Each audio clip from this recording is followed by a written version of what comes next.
And so let me introduce our speaker today. Our speaker is Chris Jennings. And, by the way, Chris, when we worked our issues, we had our two primary issues that we worked today were related to sales. Okay. So the topic is very pertinent, just like it was, on a couple of other days that we had. So the topics were, how do I motivate my sales team in this environment? Yeah. And then others, just how do I get sales? I'm not getting anybody answering the phone because our industry is dead. And how do I get people to answer the phone, or how do I even approach sales differently because my products aren't selling right now? So let me introduce Chris Jennings. And today is really about, what should sales managers, but also salespeople do from a broader picture of sales in general, but also even some specifics on how do we handle the COVID environment that we're in. And so what are some techniques to increase sales and develop a sales process, and specific requirements and activities for developing new business, but also expanding our existing accounts. And like I said, Chris will bring in some stuff on sales in a COVID environment to help we can do that even better. A little bit of more background on Chris. He's a 13-year Vistage member. So that is very cool. So he understands our environment very well, the challenges that we have, and he's really dedicated his life to focusing on sales. And so for over 22 years, maybe 25 years, he's been working in this area. He has his own company, sales consulting company out of California, and he has a whole staff that helps him do what he's doing, and has worked with over 2,000 different individual companies, basically across all industries. So I don't think there's an industry that he hasn't heard about. On a personal note, he has 3 adult daughters. One was actually born in Dallas, so he actually lived in Dallas for a while, or in Plano. And he's sort of a sports junkie, and he's having some mental issues with that because he can't do things there. So let me turn it over to Chris. Definitely, I love the intro that ends with he's having mental issues. Right. Well, I'll do my best to honor all those and help with the questions that you guys had around sales in your organization, sales what's happening today, and I'll definitely give you quite a bit to focus in on. Normally I always enjoy being there and going old school with my flip charts, but today we're going to go PowerPoint. You have handouts, I believe, that will theoretically follow along with the PowerPoint, and I'm going to pull that my document up here. Let's see. And again, I've asked, as per our survey that we did last month, especially in this COVID environment, we said, how do we get the speakers instead of 3 hours down to 2 hours? So that's sort of what we did here too. So Chris is being accommodating to our request too. So thank you. I know you're going to go fast, and as I told you earlier, this is a very, very, very bright group of people. So you can go really fast. They can process really fast here. All right. Well, I will talk fast and move fast, and you guys, raise your hand and bring in Ed'll watch for me. Is my screen up now? Yep. What do you know? All right. So it's good to meet y'all. I always like meeting a new Vistage group, and today the topic is around sales and sales leadership. I've got this program divided into a few different components. First off, I'm going to open with 10 systems that I believe if you get installed will help you COVID times, non-COVID times, get the most out of your team. I'm really big on keeping your sales costs and sales expenses as low as possible and getting the most out of that. So we'll run through those 10 systems. I'll hit a piece on accountability and break it down real simple on the specifics of what you should be asking your people to be doing for you. And then I'm gonna walk you through a version of a playbook. And part of what I like to do is make sure that every organization that we work with has a playbook, a well-developed playbook. If you have one already, then you will be able to compare and contrast some of what I share with you. If not, you can start to build a framework off of what we give you today. And then we'll do a quick exercise on implementation and getting some of these concepts implemented. And then I'll kick it back to you and Ed and company. And so that's my plan. Hopefully that's good for everybody. And what I'm going to do is I'm going to start off with these 10 systems. Everybody should have this handout in your packet. You can pull that out. And I'm going to run through the 10 systems to grow the business. You'll notice there is a self-rating scale down the right-hand side. I would encourage you to take a moment and mark where you think your organization is at today.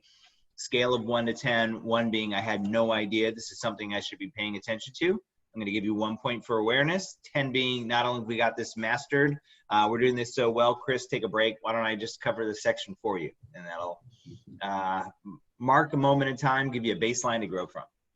So that being said, I'm going to open with concept number 1, which is something we call going live. And what we mean by go live is it's about measured live dialogue that your sales team or business development team has with your prospects, clients, and that means when I say live dialogue, I mean on the phone, on a Zoom call, or in person at a face-to-face meeting. So we want to measure how much time your team is going live with your prospects and your clients. I'll ask you a question. What would you imagine the average full-time salesperson is getting and go live per day? What would you imagine? Full-time salespeople. 10%. 10%. It's about an hour. Anybody else? No? You're all thinking around 10%. All right. It's a pretty darn accurate guess. Average salesperson runs about 45 minutes to an hour a day of go live time. And I, Ed mentioned, I've been doing this for a quarter century. I got a couple thousand companies that I've worked in, and we've studied the numbers everywhere we go. And very consistently, this is where it lands. And this to me is kind of the biggest underlying problem. And what I think is happening is on average, people have defaulted to email as a primary method of communication. And I'm here to remind you that there is a massive difference between a live dialogue and an email conversation. And what you get is way too many people overly dependent on email. In fact, I believe that the average salesperson today spends more time deleting emails from their inbox than they actually spend time talking to prospects and clients. And for me, that's a huge miss. I'll give you the target. All right, the target for as long as I've been doing this is 4 hours per day. And whenever I've gotten somebody who's at 4 hours per day on the phone or in front of a prospect or a client, not only are they achieving their goals, they are absolutely blowing their goals out of the water. And if you want to dramatically change overall sales results, then you get your hands around how much time your team is going live. Anybody tracking that right now, by the way, as a KPI? Show of hands. No, not seeing that. Sarah is. Okay, so we got one person. So, and I'm a fan, here's kind of what I find, being in Vistage a while and hanging around the Vistage community for quite some time. I think Vistage members outperform non-Vistage members in just about every category of business. And I think a lot of that reason is because we're more thoughtful in how we manage our business and working off of various KPIs to drive what we look at. And I think this is just one KPI that often gets missed. And because what I've also seen, this will impact margin in a pretty significant way, because if you got 4 hours a day of go live time, you've got a lot in your pipeline, right? And in fact, you could look at your pipeline and say, this business over here is not really a great fit for us. This other stuff, that's good business. That's where we do well. That's where our margins are high. Let's go after that. If you've only got 45 minutes to an hour, you're pretty much going to take any opportunity that comes in, and your sales team then brings it to you and tries to convince you to take this business, even though it might not be good business. And so really, I think you need to have enough opportunity in your pipeline so you can be selective and pick and choose what you want to work on and what you don't. And that way you get your revenue growing and your margin growing. And you know what I've found, the average salesperson, any deal is a good deal. All right. Average business leader, there's a lot of business that we don't want to touch. And so to me, I think it's important that we go live at least 4 hours a day so we get ample stuff in our pipeline. Make sense?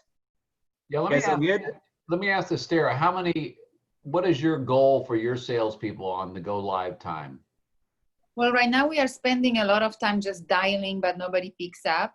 But in a good economy, I think my salespeople were close to 2 hours talking to the actual person over the phone. We don't make visits, we call.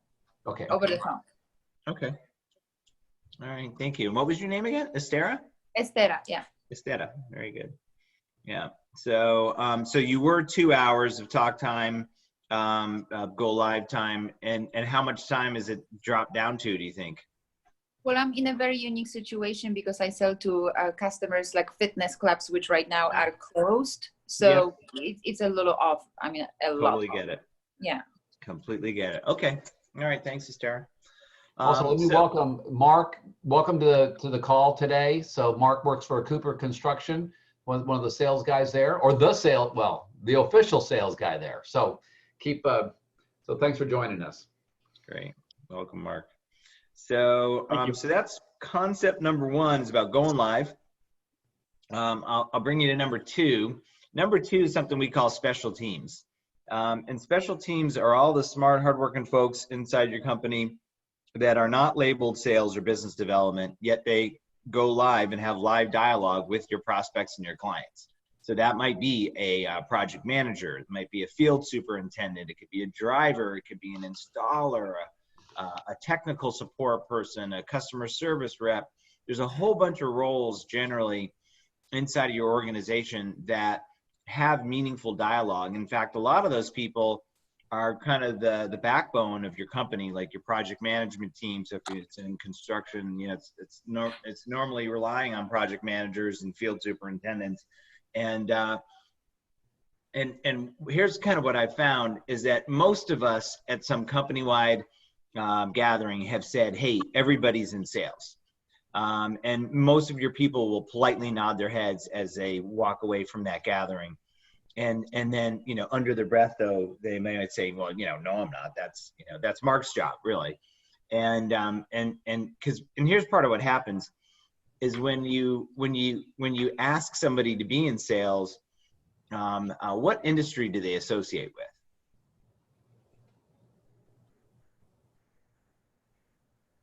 Car industry or sales. Car sales, you got it. What kind of cars? Used cars. Used cars. So here's what happens. You come to those technical resources that are in a great position to identify opportunities. You ask them to help in the sales effort, and they think to themselves, well, I'm not a used car salesperson, right? So the question I ask is, how well have you defined that for every role in your company? And what I think matters is to look at, if you can look at every client-facing individual that you have in your organization and think thoughtfully about how they could influence the sales outcomes in a positive way. And I'll give you a quick example. I was working with a company, a steel distribution firm out of Southern California, where I live, and we work across the country. But this steel distribution group we were working with, they were in our ear about how price competitive it was, and we were helping the outside team with that. And while we were doing that, we decided to do a project with the drivers. So we went to the drivers and we said, hey, every time you make a delivery, we want you to find at least 2 people at each location that you can ask from a short list of questions. Questions like, hey, what's causing your backlog these days? Do you actually have room to inventory this much supply here on site? Do you heat treat that before you send it out? And what we found was the drivers started to come back with all these really interesting opportunities. When I say interesting opportunities, I also mean high margin opportunities. is, you know, if you sell a piece of steel through distribution, you might get 25, 28 points of margin. You heat treat a piece of steel and sell it through distribution, all of a sudden you're up at 50, 60 points, right? And so what you want to look at is what is the low-hanging fruit that your special teams players are in a unique position to identify and make recommendations that are good for your customers and good for the company. And then once you've identified those and you've given them a very limited scope of focus, like we did with the drivers, then you just got to help them get comfortable with that conversation so that that starts to happen regularly enough. Everybody with me on that concept? Questions, comments on that? No? Guys all good? Okay, cool. I'm going to keep rolling. Number three is about installing a call recording system. And to me, this, if you really want to change behavior, this is, you know, critical. And you've all heard the message thousands of times. We regularly record our calls for quality and training purposes. Out of curiosity, how many of us are already recording calls? Just maybe a quick show of hands if you are. I thought Estera might be. Anybody else there? Yeah, okay. Dennis is. Yeah, okay. A few of you guys. Good. Excellent. And to me, this is, and do you guys use those and review them regularly with the team? Estera says no. No, okay. Adrian? Yeah, we do. You do. Good job. It was part of the recruitment process too. Excellent. And so part of the recruitment process and having them practice on the phone and giving them some sort of trial period? No, it was actually before we offered them a position, we'd have them do a trial call. Perfect. Yeah, exactly. Yeah, I love it. Yeah, nicely done. Because to me, if you want to change behavior, nothing changes behavior like being able to listen to what you're actually doing and saying. And I'll warn you guys, if you're not doing this now and you decide to do it, when you start listening to the calls the first time, it's normally not pretty, right? And because there is the conversation that you think that your people are having with your customers and your prospects, and then there's the conversation that they're actually having. And it's often two different things. And to me, and I'll also warn you too, these are not Chris's 10 most popular suggestions for increasing sales and profits. But this, again, it changes behavior like nothing else will. And eventually what you're trying to do is you're trying to develop a culture where people crave the feedback and want to learn from each other. And I've seen this work again and again and again. When people can listen to their peers who have made successful calls and have found a way to navigate a challenging circumstance, it is so critical. It's funny, I just got off the phone with a client, and they got a sales team kind of scattered around the country, and they've been acquiring different groups, and he was interviewing in advance, or letting one of his team members know we were coming in to start our discovery process. And he got in this conversation about follow-up, and the salesperson volunteered. He said, well, I really don't like to follow up with people. I kind of feel like they should either buy or they don't. And it was just an interesting statement that one salesperson made. And he said, I don't like to be high pressure. And so what I was thinking instantly is, boy, I want to hear what his follow-up call sounds like.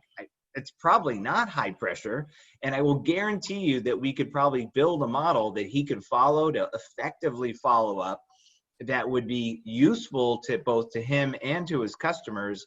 And once you find these effective tools, you need to share them with the team to help change behavior. You guys all follow me on that? Does that make sense? Yeah. So what do you do, Chris, if you have I'm thinking about Kevin, he's got very much a face-to-face relationship type selling environment. I'm sure they do a lot of work on the phone, and it's been in business for 100 years. They don't have a call recording system, I don't think. How is that effective on one of these high relationship kind of selling environments? So Kevin, for example, what kind of business are you in? We sell motion control products, so hydraulics, pneumatics, and electrical controls. And so So we do have some inside. We have a small inside sales group, but a lot of customer service. We have a lot of application engineers. We have a lot of these what you're calling people that go live. I love that term. Mm-hmm.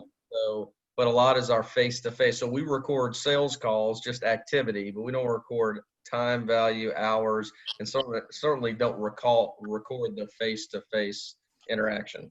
Mm-hmm. Right. So there's a lot of opportunity there. I mean, one of the things that I'm finding, so people are on more Zoom calls, those are all recordable easily, right? So I think recording the Zoom calls that you set up, a lot of times that happens. So maybe you had a field visit, you went to visit a plant or something like that, and then you had a follow-up call on the back end. Where you scheduled either a demo or a follow-up discussion. That's recordable. I wouldn't worry so much about what's harder to record. I would just concentrate on what you can record, and because you can learn so much. I mean, somebody will send me 3 or 4 calls, and I listen to the first call for the first 2-3 minutes. In the first 2-3 minutes of the first call somebody sends me, I got 5 or 6 things that they need to do differently. Well, what's really interesting is we have a salesperson, and he is a great salesperson. So he's one of the ones, we had a discussion earlier. He's one of the ones that is a rainmaker. He can do it all. He's an awesome salesperson. However, I made a sales call with him during COVID via the phone because we were still making calls, and he was absolutely horrible over the phone. And it blew my mind thinking, I'm not even sure he realizes, and I would never have realized that he fumbled and mumbled and wasn't clear because he's a woo sales guy in the moment. Yeah. And he flex, but over the phone, man, he sounded like a kindergartner. I was blown away at that experience. It's an interesting observation, isn't it? Right. And look, your people are all being judged by your customers with every interaction, and anything that gets said or done or not said or not done, that causes the trust to break or the trust to be diminished, puts you a little bit more at risk. So, Chris, is there any secret sauce? And I know there may not be, and I get the tell them the why and use it for coaching, but at the end of the day, it's Big Brother listening to your phone conversations, and it never goes over well, or it hasn't for us. So anything other than tell them the why, use it for coaching, let them listen to it and get some quick wins and share and all these things. Anything else other than why do you need to be monitoring my call? You don't trust me. Yeah. So I'm big on being a student of your trade, right? And I equate this to professional athletes. So you figure out what's your heavy hitter favorite sport. Do you know? But let's say he's a College football. Okay, so he's a college football fan, right? And and I don't know what his team is, but you could just ask him. Texas A&M, man, come on. Texas A&M, right? So there's only one answer. There's only one answer. So and a football team? I didn't know. That always starts a controversy in a group. Oh, there we go, USC. Oh my gosh, I got Trojans on the line. Yeah, I'm a Bruin. Sorry, buddy. That's right. Yeah, it's all good. So, but yeah, you just you can equate this to what what they're doing at Texas A&M, and they're watching film, and you talk about the progression of certain athletes and how they move from first year to second year, and even the fine tuning, because that never stops, right? All the way through their career. So that's how I look at it. I treat salespeople like professional athletes, and I'll let salespeople know too. The average high-performing salesperson over the course of their career will out-earn the average professional athlete, but you have to take your trade just as seriously as they do, and so that's really how I liken it. And if you want to win championships, then you work on all levels. And the other thing that I'm finding too is like the game's changing a little bit. So we've all been forced to this Zoom model, and so we're going to be on Zoom more often. And you're not always, your customers, after this experience, your customers are going to say, you don't need to drive out. We appreciate your willingness to do so. It would be more efficient if we could just get on a Zoom call. And so everybody's going to have to be tight on Zoom. And there's a lot of little nuances, Zoom versus the guys that were, you know, heavy socializers or just had a gift for the gab, that kind of thing. It's so they just have to be a student of the game. That's really what it boils down to. And you're either a student of the game and you want to win championships, or you're not. There's not really any middle ground, in my opinion. Okay. All right. That's all helpful. You guys good? And maybe there too, if you know, we talk about your sales managers, Kevin, maybe this is one of their jobs. Once at their weekly meeting, they pull up one call or someone volunteers a call, good or bad, and you review it and use it as a mini training session every week. Yeah. I think the key is, what do you do with the information? If you're just sitting there watching film and nobody says anything about the plays, you're wasting their time. And so you got to teach sales managers and customer service managers how to properly coach that call, then mock it out. What are you going to do with that data? I think is where we lose. Absolutely. That's one of the issues. I got another account, and they have a newer sales manager who's more of an operations guy than he is a sales manager. And he's really comfortable, like, keeping things on schedule, things like that. But in terms of him being able to audit calls, right? So we do a lot of coaching for him. His name's Martin. We do a lot of coaching for Martin to make sure that he knows how to dissect a play appropriately so that it's useful. And if you learn how to dissect the plays, like, you know, and I got a friend of mine who's, I'm a pretty big basketball fan, and but I've never coached basketball. And I have a friend of mine who's a coach, and he starts talking to me about what's going on, you know, on the court with the game that we watched last night. And he's like, he saw 16 things that I never saw in that game, right? You know, so those are giving them tools to help them with that. And I'll try to give you a couple of ideas. So. A quick question on Zoom etiquette. We've had a couple of instances recently where we've got one salesperson talking to a room of 8 to 10 people on Zoom, right? Different stakeholders at the prospect.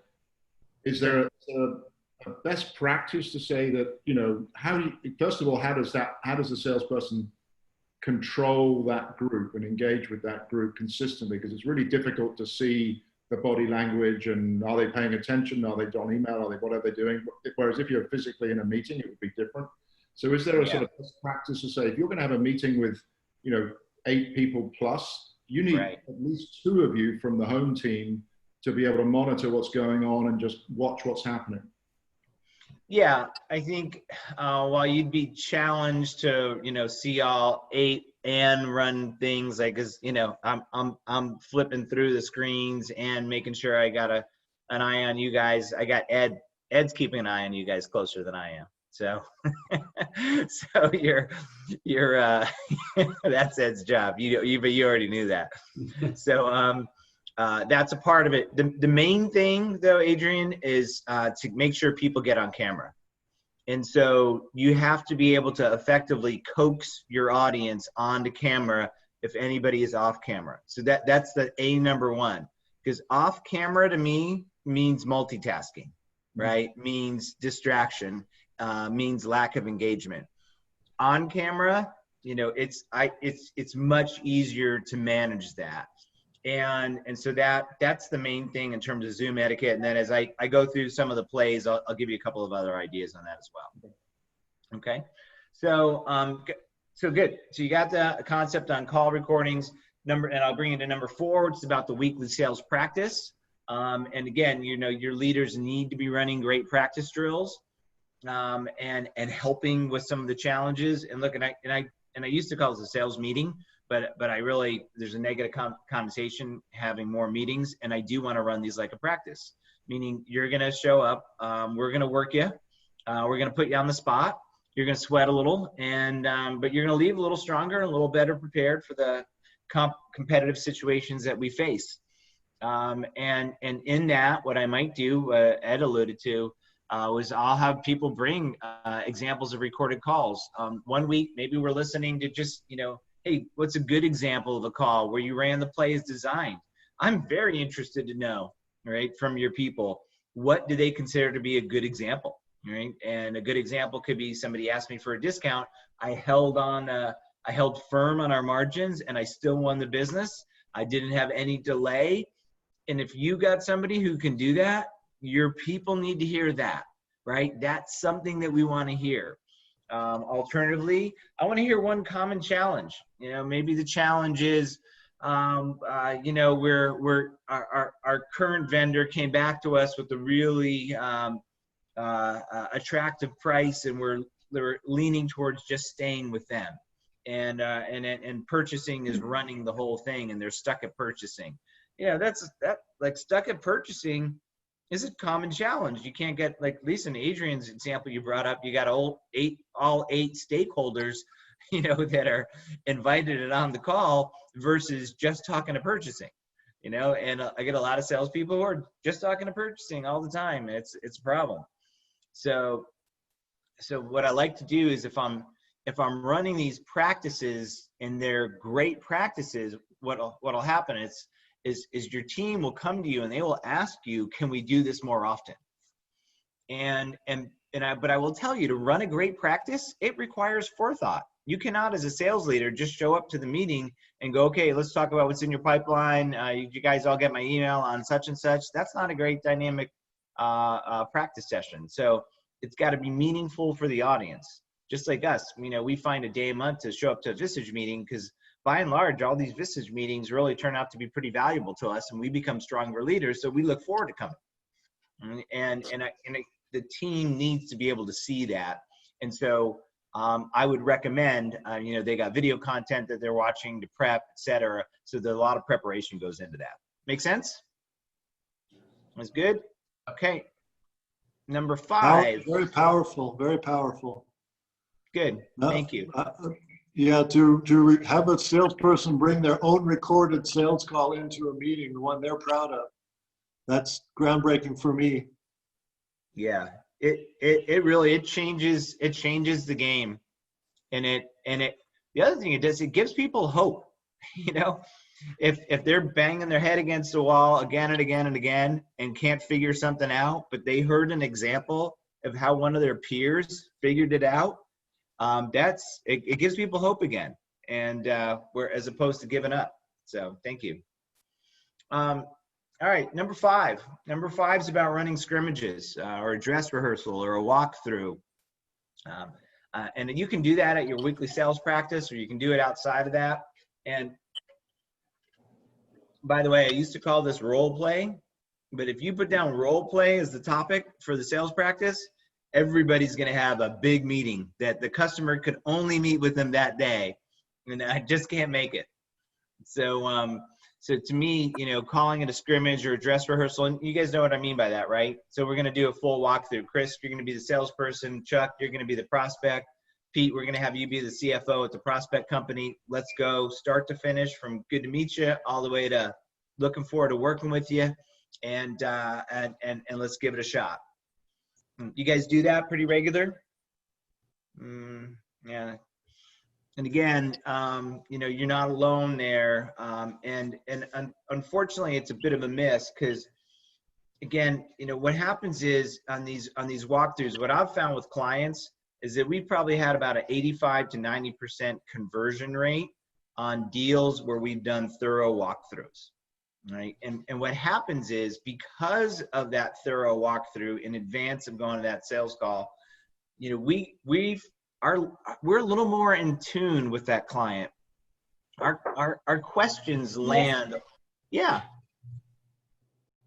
Is that Sarah? Who's talking to me? Did I hear somebody, or is that not? No. Okay. I could have sworn somebody said Chris, but that must be my mental issues that I have. I forgot where we were. Those voices. See, the voices in my head are back, man. I warned them about you, so. Yeah, that's what happens. All this homebound stuff. After a while, you start to hear voices. So, but nonetheless, that scrimmage, like if your questions land a little bit more succinctly, and the other big thing is your confidence is just higher. And what I find is winning and losing in a sales environment, much like most sporting events, most games are won by a score or two, right?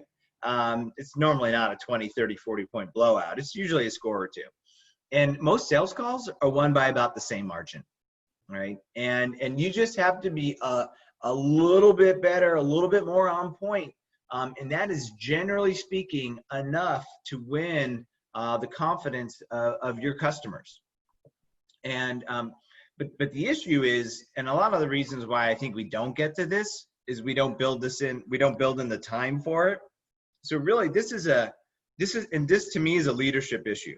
And you guys deciding as leaders of your organization that this is a priority task and that we are going to clear space in everybody's calendar to do this on a regular basis, so that when we show up, because we spend so much energy, effort, money, which is part of why I like you guys to calculate your true cost of sales.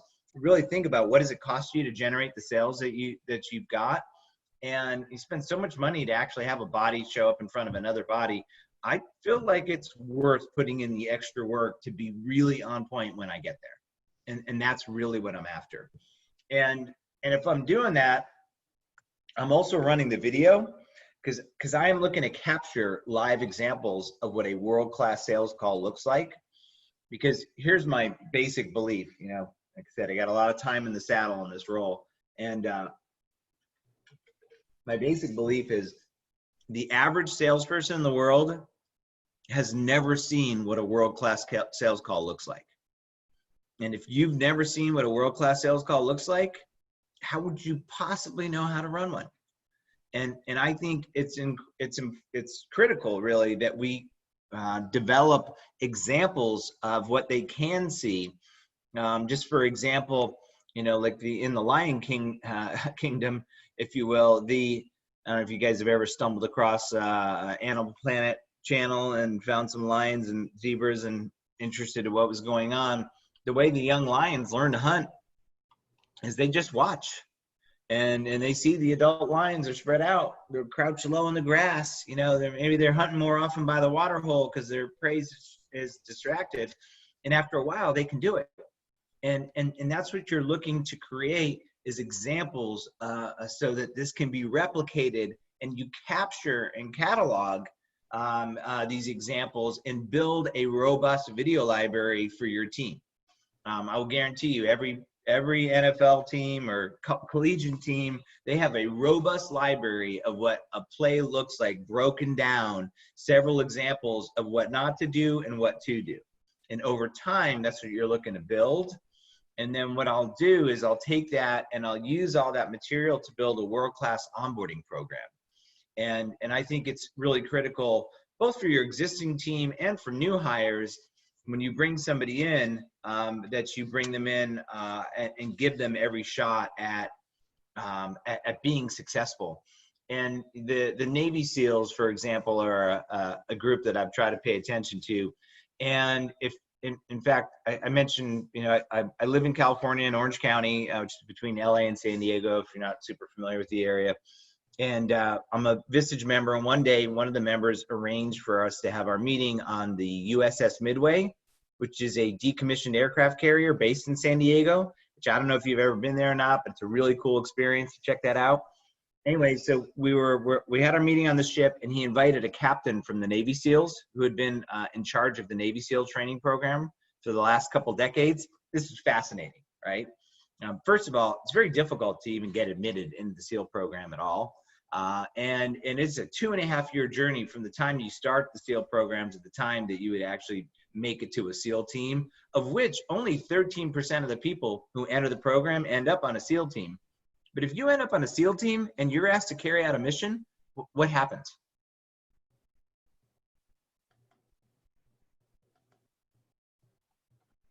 What do you think?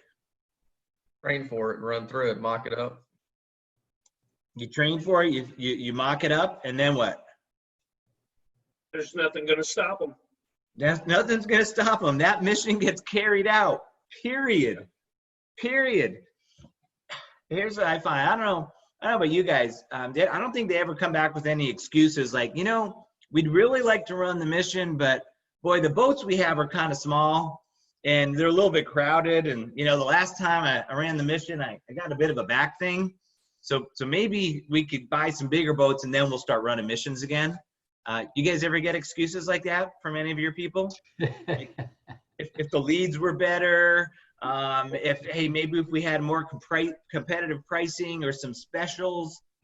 You know, personally, I've just retired from excuse making. I just don't see the point.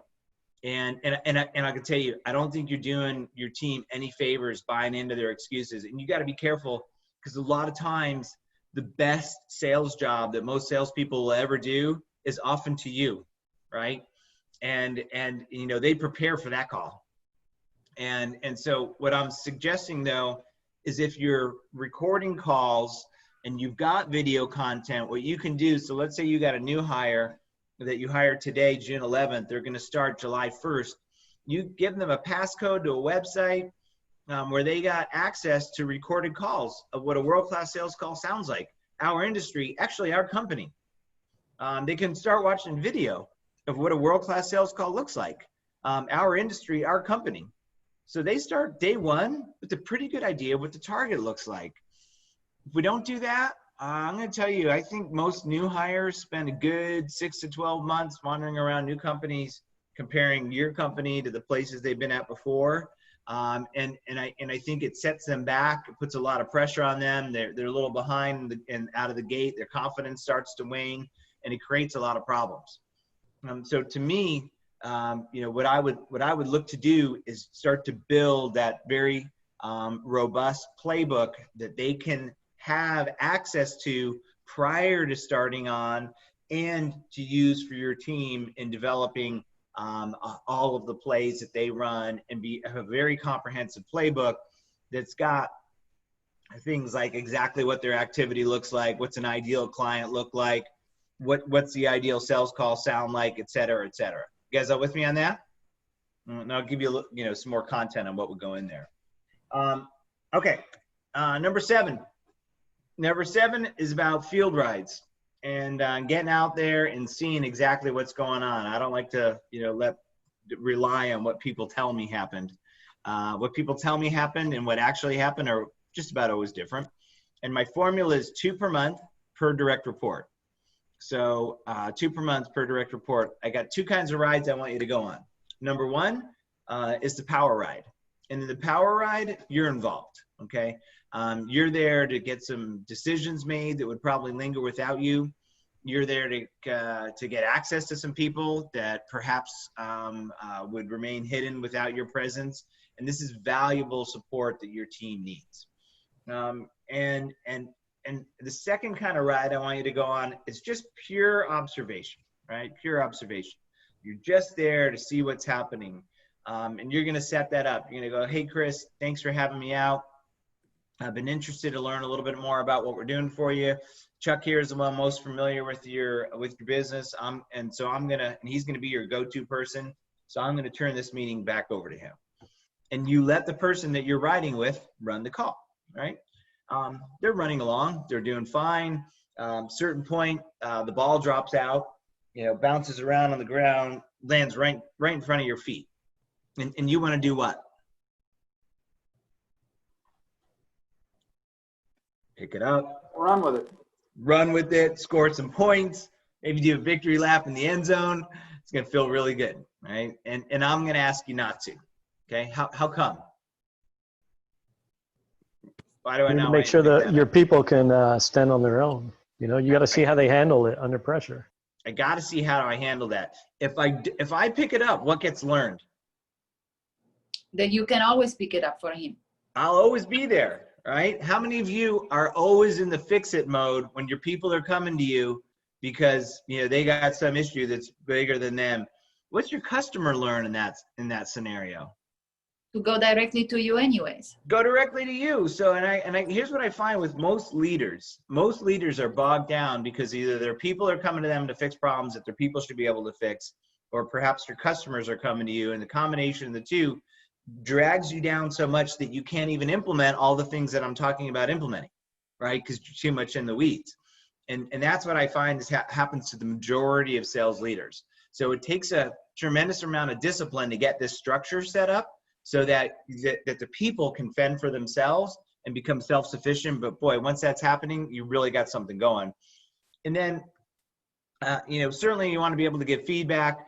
I was, on a sales call a number of years ago with one of our clients. I met this guy named Nick at this sales call in El Cajon.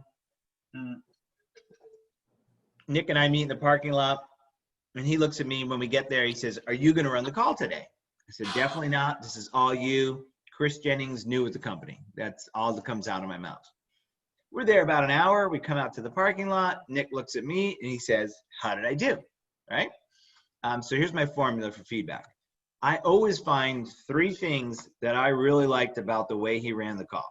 All right, "Hey, Nick, your bonding report skills off the chart. Certainly, I think you know this industry as well as anybody. I'm sure the customer felt you really wanted to help them. And the max I give to work on is 2. That's the max. And I'll tell you, Nick that day made about 24 errors.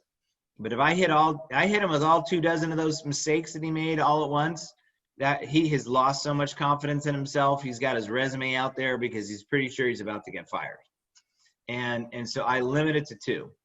And you know, and I said, one of the ones I mentioned, I go, "Nick," I said, "you know that intake form that you have that you need to quote the job accurately? Well, you had it lying on the customer's desk the whole time, so it was a little distracting.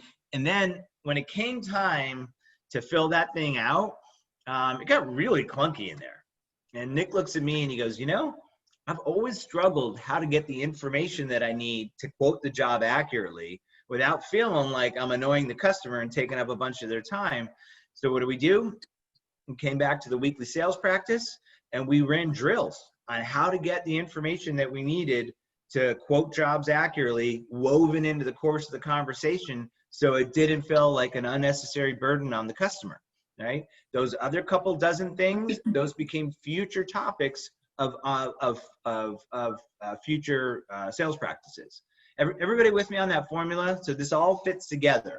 If I'm out there consistently on the rides, I'm identifying high priority items. I set up specific drills around those items that I run in my practices. I build video content to boost that up so that I have a system to build a championship organization.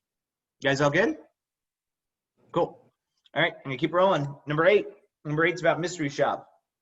On the mystery shop, I am looking for 2 things. One, and this happens a lot in retail, secret shoppers, it happens in clothing stores, restaurants, not as much in B2B. I'm looking for 2 things. One, I want to catch people doing a good job. And I think that's important. You have a lot of hardworking people who are doing a good job, and the acknowledgement that comes from that is a big deal. My youngest daughter, her first job was at a Mimi's Cafe. I think there's Mimi's in the Dallas area maybe. And she was a hostess there, and she's been there about a month. She comes home from work one day. She says, "Dad, the mystery shopper called today. I got all the lunch specials exactly right." Beaming with pride because the manager had come over and said, "Good job, Maddie." And I think she scored a box of bran muffins out of it or something. And I remember that being kind of a confidence boosting moment for her, which led her to go on to apply for the to-go server, then a full-fledged server. Then when the flagship store opened nearby, she quickly got hired on as a waitress there. And so again, catching your people doing a good job is really important. It's also an opportunity to identify some things that might be missing in your sales flow, in your overall sales structure. And so we have another account, it's construction related, and we were working with the outside team, and we decided to do a project with the counter people. The counter people who were the ones fielding most of the price and availability on such and such. So we did 4 mystery shops, and here's what we found. 3 out of 4 times, they never asked for a phone number. They were more than happy to just email out a quote to some Gmail account, right? 0 times did they ever ask any kind of qualifying questions like, "Hey, how often do you do a job like this? What kind of work do you normally work on?" Nothing. 0 times, the worst thing I thought was 0 times did they ever call a corresponding outside salesperson and say, "Hey, I got somebody who called in your territory. You should probably go check out that job site and see what's happening there," right? Now, those misses, who's responsible for that? Salesperson and lack of training. Salesperson and lack of training. That's part of it. Yeah. Anybody else? Leadership. Mm-hmm. Yeah, I like to always reference, I don't know if you read Jocko's book, Extreme Ownership, which talks basically one of the points is anything that happens in my team is my responsibility. And I can tell you, so in this case, it was a guy named Kevin. And Kevin, listen, he has a very high performing company, very profitable. Kevin does great. Okay. Not everybody in his company does great. His outside salespeople work hard and often struggle. His counter people work hard, often struggle. A lot of this is really setting up, and I think Kevin, you asked a question earlier about, what's the messaging to get people to comply on some of this. It's like, I'm putting this structure in place so that everybody that works here has the absolute opportunity to fully capitalize on what's out there, right? And I'm committed to giving everybody in this organization a chance to make the absolute most of this job. And that's why I have these systems in place, right? Every single one of them. And it's for no other purpose. And so, to me, having this set up, a couple quick ideas on how you do it. You can outsource it, yeah. You can mystery shop each other, or sometimes you can go to your customers and you can ask your customers. You say, "Hey, I got somebody new coming out. We kind of hold ourselves to a high standard. Would you rate them on these top 5 categories that are most important to us, and give us a rating scale on a scale of 0 to 5, right?" And you get great partnership if you do it with your customers. So, make sense? Chris, what about, because that would be difficult for us to do. I mean, you get some customers you really trust to do that, but in a B2B, belly to belly kind of thing, for customer service or inside sales, would you promote listening in on the calls? And that would be another way to do this without letting them know? Yeah, listening in on the call, recording the call, those are all possibilities, right? As a way to do that. And certainly you can use that as a part of your mystery shop exercise. But I do like being able to throw some random things in there. The statistics I've seen on quote follow-up is atrocious. The amount of work that companies quote that doesn't get followed up on at all, it turns your stomach essentially. So little things like that really matter, right? So okay, good question. All right, 2 more before our break. Number 9 is about third-party objective surveys and evaluations. I'm a huge fan of using some kind of tools. I always like looking at a number of different things. I look at emotional intelligence as one of them. But I also like looking at DISC. DISC is a really important communication tool. You guys may be already familiar with this. Divides the world into quadrants. Up here in the high D's, just give me the bottom line. Don't waste time with any details. The S's and the other opposite quadrant. Let's talk about it. Let's talk about it a lot. Let's talk about it with everybody. Don't leave anybody out. Let's move very slowly. It's different ways of processing how we should communicate. It's not right or wrong. It's just people have different styles. If your customers land in all four DISC quadrants, it's very critical you know how to read their DISC quadrant so you can modify what you would bring to them, somebody who's high D versus high S, right? I also want to have some sort of skill evaluation, and I look at 33 different skills that are going to be impactful in the sales role. I can give you the top 5. That'll influence sales outcomes that need to be, and these are learned skills. Number 1 is goal orientation, right? So you gotta be focused on goal orientation. If I got on a scale of 0 to 9, I have an 8 goal setter, and I give you a goal, likely to happen. Goals matter to you.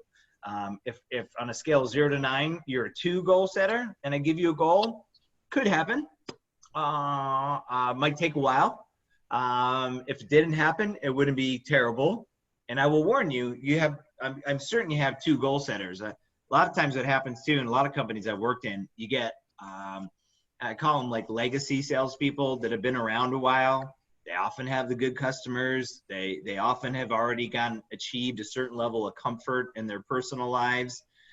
So keeping that fresh matters. But anyways, the top 5: goal orientation, number 1; initiative is number 2; initiative, meaning do you just naturally get stuff done, or do I have to pick you up and put you in front of each task?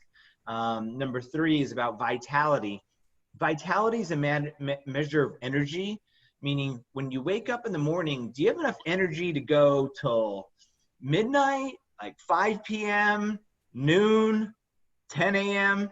I was worried about people who are having to have energy drinks at 10 in the morning. I just think, man, how can you be tired already? It's 10 o'clock. Come on.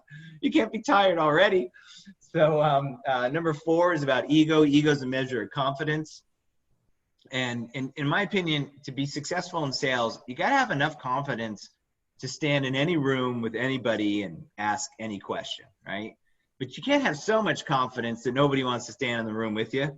And I've seen that in sales, like sometimes confidence bleeds into arrogance, and arrogance is never an attractive quality, but there's a sweet spot of confidence, usually a humble confidence. And then number 5 is about time competency and being able to equate time to opportunity. And in sales, not all opportunities are treated equal. They're not all equal. And so you got to be able to say, this customer deserves a day a month on site. This customer, a 15-minute phone call every other month is going to be fine. And you got to understand how to appropriate time. And I use those surveys with my existing staff. I like to know what I got and have a roadmap, if you will, to coach and develop that individual. And then for all potential new hires. So I don't want to bring anybody into my organization. A client of mine, he called me the other day, it was a new client, and he said, I went off and I hired this guy 2 months ago. Seems like a really good sales guy. And I brought him in as a sales leader. And he's not organized at all. I'm like, why did you bring him in as a sales leader? And why didn't you call me before you hired him? You know, and it's just, you know, people think, oh, you know, it's like we're all hopeful in hiring, and we think, okay, this person's great, I love them, they're going to work out, and I need some sort of third party objective feedback on that. But anyways, and on the using, so I always use these on some kind of tool on hiring, which leads me to number 10, the last of my 10 systems, and that's about hiring and recruiting. And the way you hire and recruit is the way collegiate coaches recruit for their athletes. And so to avoid, I don't know if this avoids controversy or not, but I'm going to go to Duke and Coach K, is who I've got pictured. And he's done a good job, right? I think the guy's got 5 national championships to his credit. And so here's the deal. This is kind of how it works. The kids that are on Coach K's team now, young men, he met them probably when they were 13, 14, something like that, right? And the way that it works is Coach K is aligned with high school programs and club programs across the country or throughout the world now that are loyal to Coach K. So a high school coach in Minnesota who's loyal to Coach K calls him up one day and says, hey, I got a point guard. He's only 14, but you got to come see this kid, right?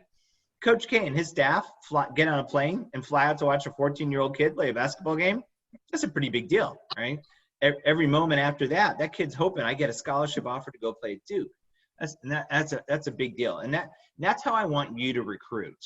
What I recommend is you align yourself. You go to your customers, you go to your vendors, and you go to other key strategic business allies, your customers, your vendors, and other key strategic business allies. And you let them know we are always on the hunt for good people. And hey, if you ever meet anybody that you think is a really good person that just somehow kind of got aligned with the wrong organization, I hope you would let us know, because we're always looking to meet those kinds of people. And so I'm gonna tell you, when you meet those people, they're working, right? They have jobs, and you got to let them know. It's like, hey, Kevin, you seem like a great guy. I know you got a job. I'm not looking to interrupt what you got going on, but someday down the road, it would be really cool if we got a chance to work together. I hope you keep that in mind someday. And then you put those people on a list of your top 10 future hires, and you stay in touch with them every 6 months. You lob them a call, right? You know, big game this weekend. You know, who's your money on? You know, I heard your quarterback is ailing a little bit, so you can be able to be out there.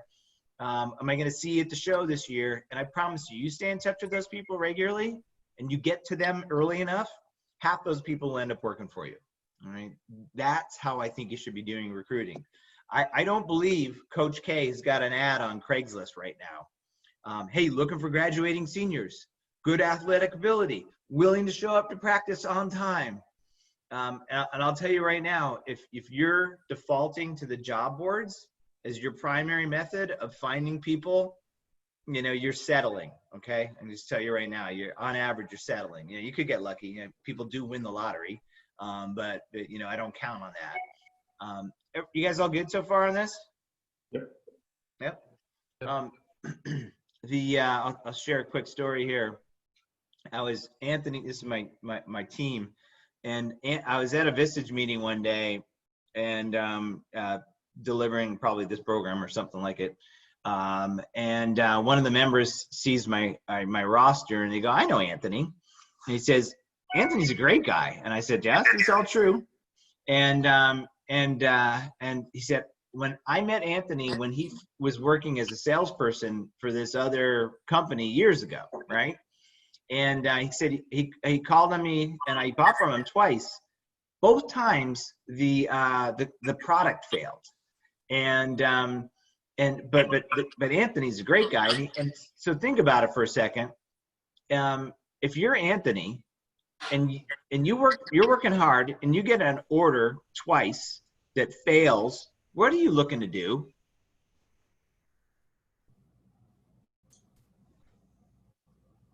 On another company. Find another company, man. Right? So, I'm willing to bet there are millions, I'm going to take millions of good people that are stuck in organizations that don't have their back. And if you have them on your radar and you're in touch with them regular, so Tom Pastriga up here in the other right-hand corner, when he was a sales leader, he said, I always spent 5 hours a week actively recruiting. So anytime Tom went somewhere new, his phone would ring off the hook. Hey, where'd you go? Why'd you go there? Can you get me in? So great sales leaders have been doing this for quite some time, but you got to you're building a bench that will follow you anywhere. That's what you're looking to do. Is this helpful? So I'm going to take a break here in a second. Real quick, before I break, give me an aha or two. What's standing out that you find useful? What do you think you could work with here? I haven't been on a sales call in 3 months. You haven't been on one in 3 months. So, Adrian?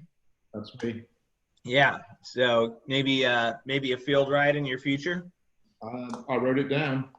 Awesome.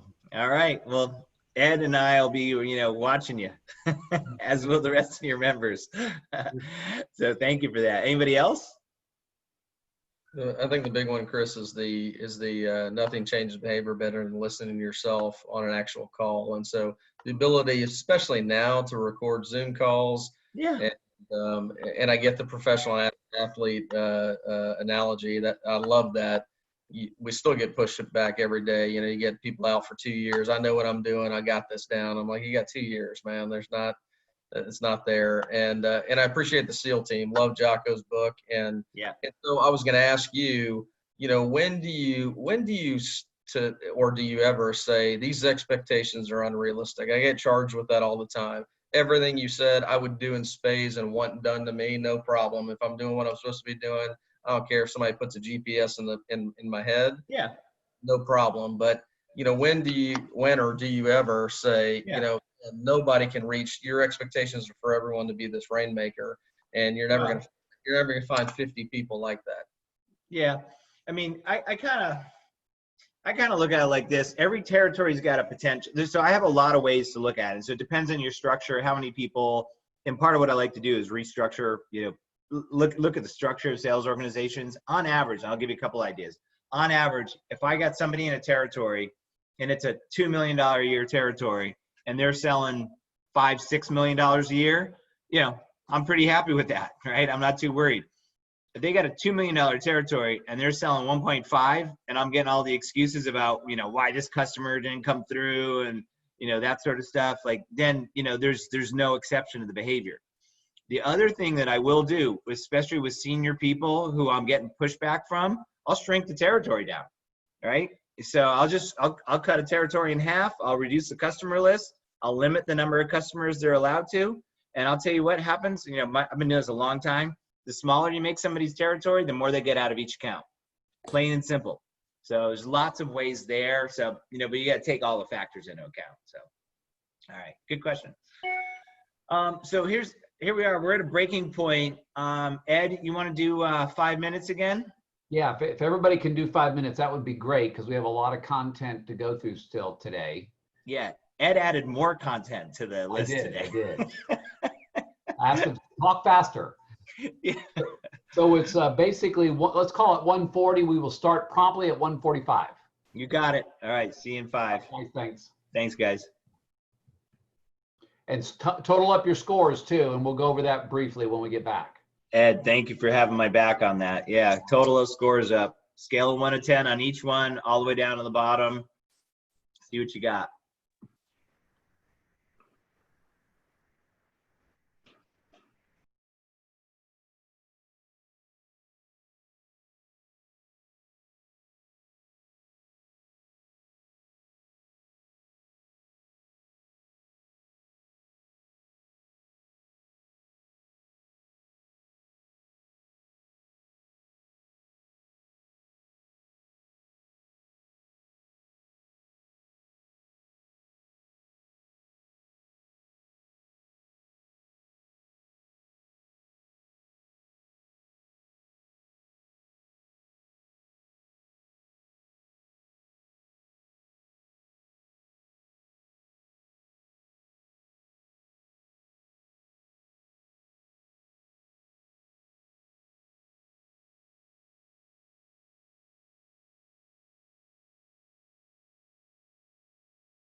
I'm wired in and seated if you guys are around and want to chat on anything.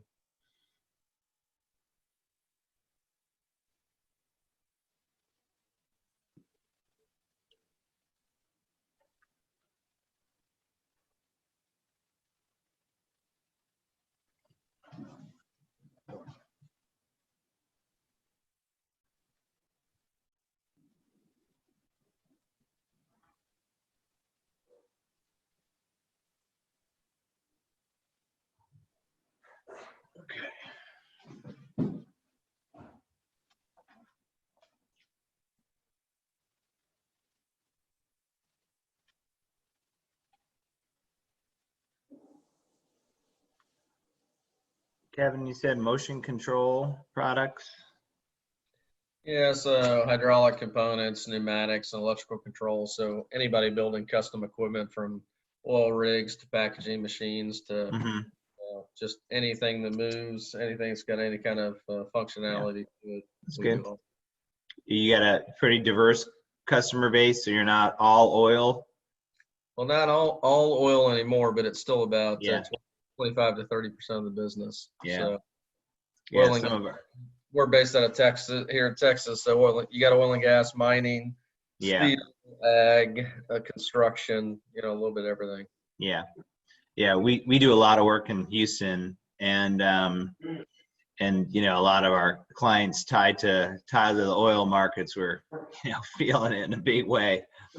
So It's interesting. Houston's probably the biggest effect for us because they have all the offshore stuff, but also a ton of onshore as well. So yeah. they feel it across the board. I mean, it's Mhm. our joke is you can go anywhere in Houston, hit a pitching wedge, and hit an oil and gas opportunity. Yeah, no doubt.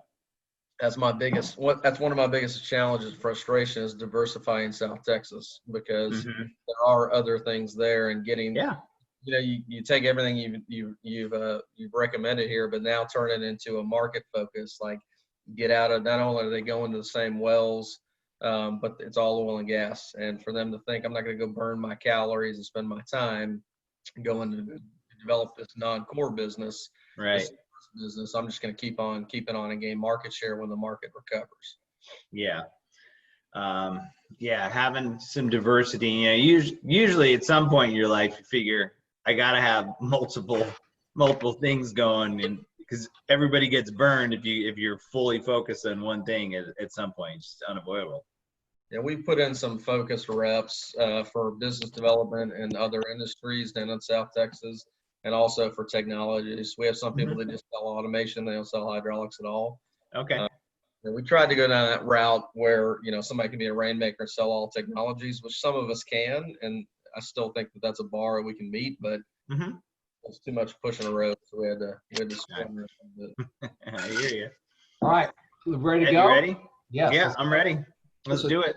Chris, I just wanted to say one thing. If you could change the, if I think it is the play that I think it is, your picture to introduce the special teams section, that still is burned into my memory as just a dreadful play. Oh. You want me to? You need me to make an adjustment on that because it stings? That kick should just. Which one was it? On wide, because that guy never misses. Yeah. What is it? Yeah, what was it? It was a Ravens, right? But Ravens 49ers, yeah. Okay. Sorry there, my friend. In the last second, and he missed, and he never misses. Yeah. But that, I did feel like the whole special teams thing really drives the point home, but I didn't mean to pour salt on wounds. But, my friend who had the USC hat on earlier, he can throw some salt my way, I'm sure. So, all right, what were your scores? 40. 40? Okay, solid. Anybody else? 45. 45, good. 36. 0. 36, now 0. It's 10. 10 is the bottom. 28. Okay, so 10. 10, perfect 10. 28, I think I heard. 26. 26, yeah. 39, Estera. 39, Esteta. All right. Anybody outside of that? I think I got somewhere between 10 and 45. So let's call that a mean score, quick calculation, 34-ish. And, and I equate this scale a little bit to the Richter scale. I know there's not a lot of earthquakes in the Dallas area, but you could have a 3.4 earthquake and there in Dallas, and it would have very little impact on you. Most people wouldn't even notice it. But if you had a 7.4 earthquake, you would feel that. And here's what I found with these scores. When your scores get into the 70s and above, the power that you are creating and the impact that you are having in the marketplace is unstoppable. Okay. And because of your sales team. And what I find when the scores are in the 30s, 20s, 30s, and 40s, a lot of times you're winning business because of the abundance of the market, because of the operational soundness that you have in that in your market. And it's often in spite of our sales process, not because of our sales process. And you get a lot of people on sales teams who are taking all kinds of credit for doing big numbers, and it's not necessarily because of them. And so I'd just like you to keep that in mind. But when you get those scores in the 70s and up, and you add that to the operational soundness that you have in the marketplace that's out there, you're unstoppable. You're virtually printing money. And I'll warn you, even if it's an assignment that myself and our team are on, this is not an overnight thing. We try to grow about 5 to 10 points a quarter. What I find happens though, if you started the year as a 34, you ended the year as a 64, your sales power that you are creating and the momentum that you are building is astronomical. And the other thing, what that will do to your recruiting is you will have people like, I'm going to talk about Bill Belichick in a second. It's not hard for Bill Belichick to get players on the Patriots, because they win Super Bowls, right? So, and gosh, New England is a kind of a miserable place to live up where they are, and but people will move there, no problem. Yeah, 4 feet of snow, no problem. Leave Florida, sure. And so there's a lot that comes out of this, right? Okay, you guys all good on this? Helpful? I'm gonna keep rolling and try to get Ed's, see what I can do to hit Ed's standards. Yeah. So if you flip the page to this next section where you got the grayed out mountain on the background, and I'm going to talk about creating a purpose and a plan, and really having a focus. And I'm big on getting focused because I believe every human being has all kinds of potential inside of them. It's just a matter of whether we figure out how to tap the potential that's in there. And the potential is really related to focus and having a purpose and a plan, and figuring out where do you really want to go. And like I had alluded to before, for some of you who might have those kind of legacy salespeople that have been around a while and feel like they're doing good enough, and they're not trying any harder anymore, and that's an issue. I won't say that Tom Brady wasn't trying hard, but Bill Belichick, and I trust in this guy, that he let Brady move on because he felt like his time was done there. And if Belichick felt like Brady could lead, had the best shot of leading them to the Super Bowl, he'd have him back. And what Belichick has done, and I am not a Patriots fan, I am a Bill Belichick fan. And if you look at what Belichick has built, it is all around systems, right? So like those sales systems that I shared with you before, that's what creates his success. And so you guys start thinking about what systems do I build in, and then I get people to execute those systems, and we work on fine tuning those systems. And so, so where I'll start you in terms of focus is about goal setting and planning and things like that. And I'll do a quick survey. How many of you have long-term, short-term written goals? I'll do show of hands. With a daily, weekly plan of how I'm going to accomplish those goals. With a daily, weekly tracking system of whether I'm doing what I said I would do or not. With pictures of what those goals represent to me. Right. And here's the thing. I meet you in a Vistage meeting. I already take it for granted you got a lot going on. You've been a successful individual in your entire career. But even us in the Vistage community have a hard time keeping our hand up. But when I get into the rank and file inside of your organizations, it just gets murky. Okay, it just does. And people are heavily distracted. These darn cell phones have done more to create distraction. I mean, we are the most distracted our society has ever been, and our attention span is dwindling and dwindling and dwindling. And really, all we need is focus. Okay, and so when I talk about goals for salespeople, the three most important goals, and this would be in that inner circle on your handout. The three most important goals for anybody in sales is number one, income. What kind of income you're trying to generate?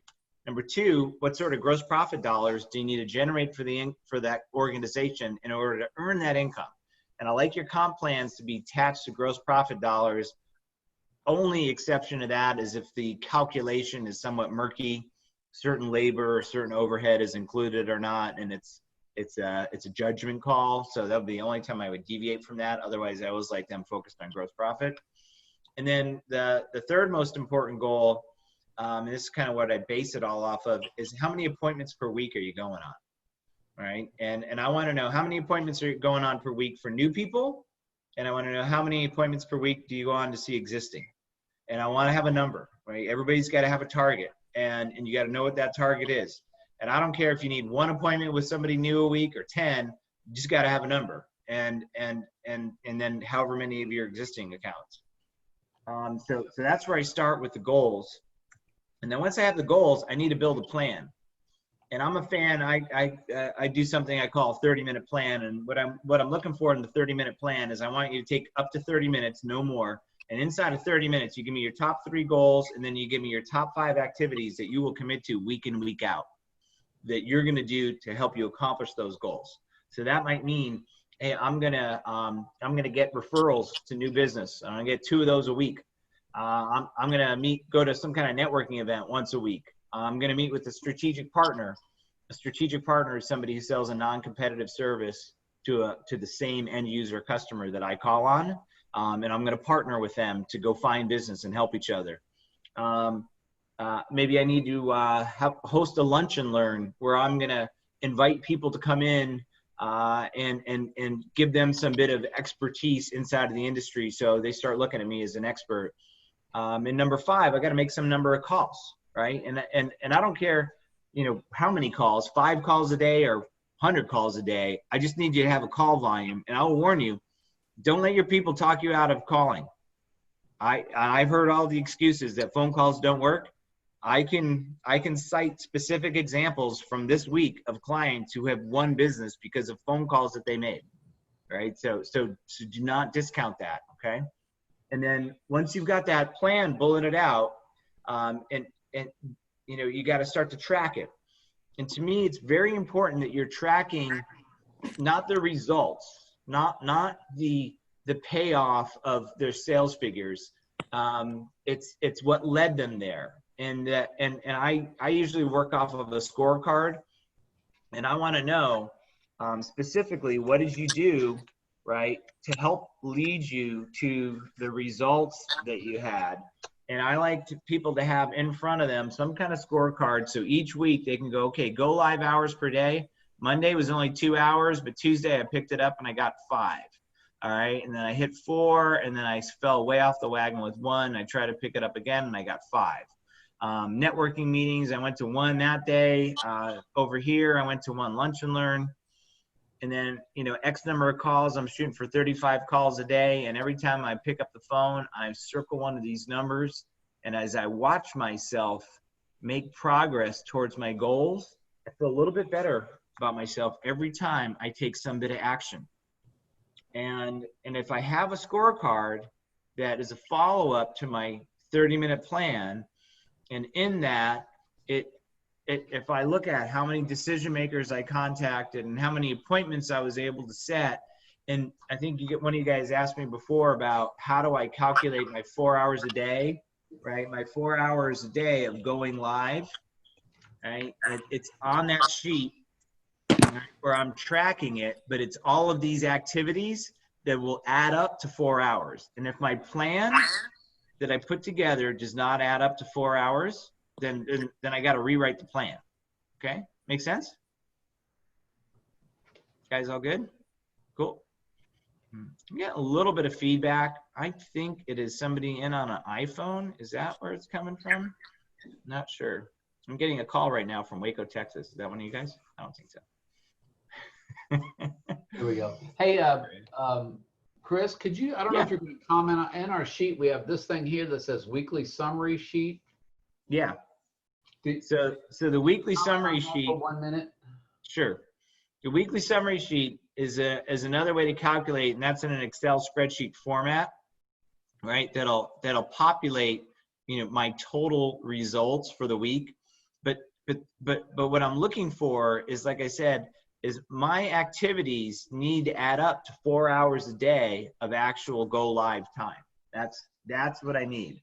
I got to have 4 hours a day where I'm going live. And on that, I have this on top here. And whether you use that Excel spreadsheet, or you have Salesforce, or you got HubSpot and you made HubSpot work, or you did something with your ERP and you folded in your CRM, you got to have some way to track that. Okay, does that make sense to you guys? Cool. I like it that you have I like where you have a goal on here. This is what we got to do, because you know if you can do these things, there's some predictive things and then some leading and lagging indicators here. Mm-hmm. Ultimately, you're going to get your 20,000 a week or whatever it is that was on this sheet. 100%. Okay. Right. And I need to hold myself accountable to that tracking. Right. And as I build out that plan. So you guys all good so far?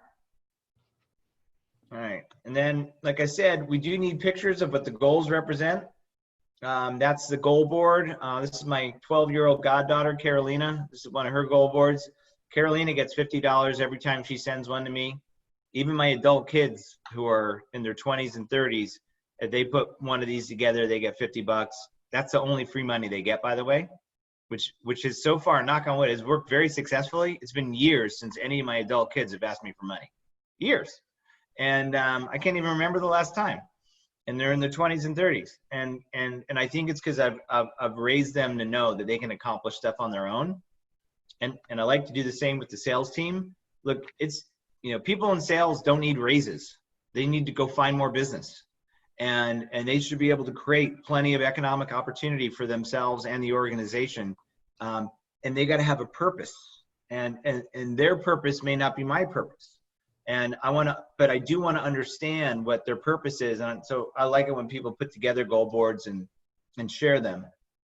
And then the other piece that I'm looking at is, so if I look at the whole organization, and this is your outer circle. So we've identified some goals for our people, and then we've put together plans, and we've started to track those plans. They ideally roll up into the CRM, have KPIs for everybody in the organization, special teams players and sales, business development, and everybody in the organization. And ideally it rolls up to a dashboard that I am able to view at a glance, that allows me the opportunity to see what it is, how people are performing at a glance. And then if I have that in place, and that's a kind of a baseline bit of information that I got to get, then I can get into skill development. And when I get into skill development, I gave you a bunch of systems to develop skills. The skills that I want to pay attention to in particular, I want to know how well they listen, right? Like Kevin was talking about, you created this image for me of your very social, outgoing, belly-to-belly guy. And sometimes the problem can be if you're good at talking, or you don't allow time for listening. And you've got to be able to listen, because people they'll tell you what's up, right? They'll tell you what they need. You just got to be paying attention. And the way you uncover that is really good questions.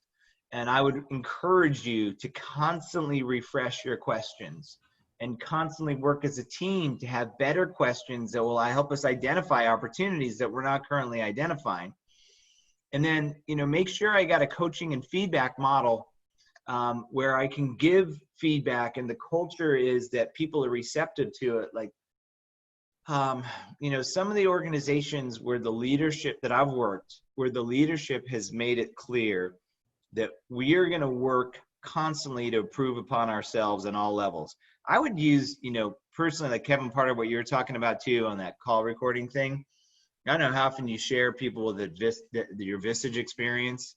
Like, the reason I go to Visage was because I figure I'm an incomplete leader who has yet to figure out all that I need to know to best lead this organization. So I am constantly looking for feedback from my peers and from other experts to improve my skills.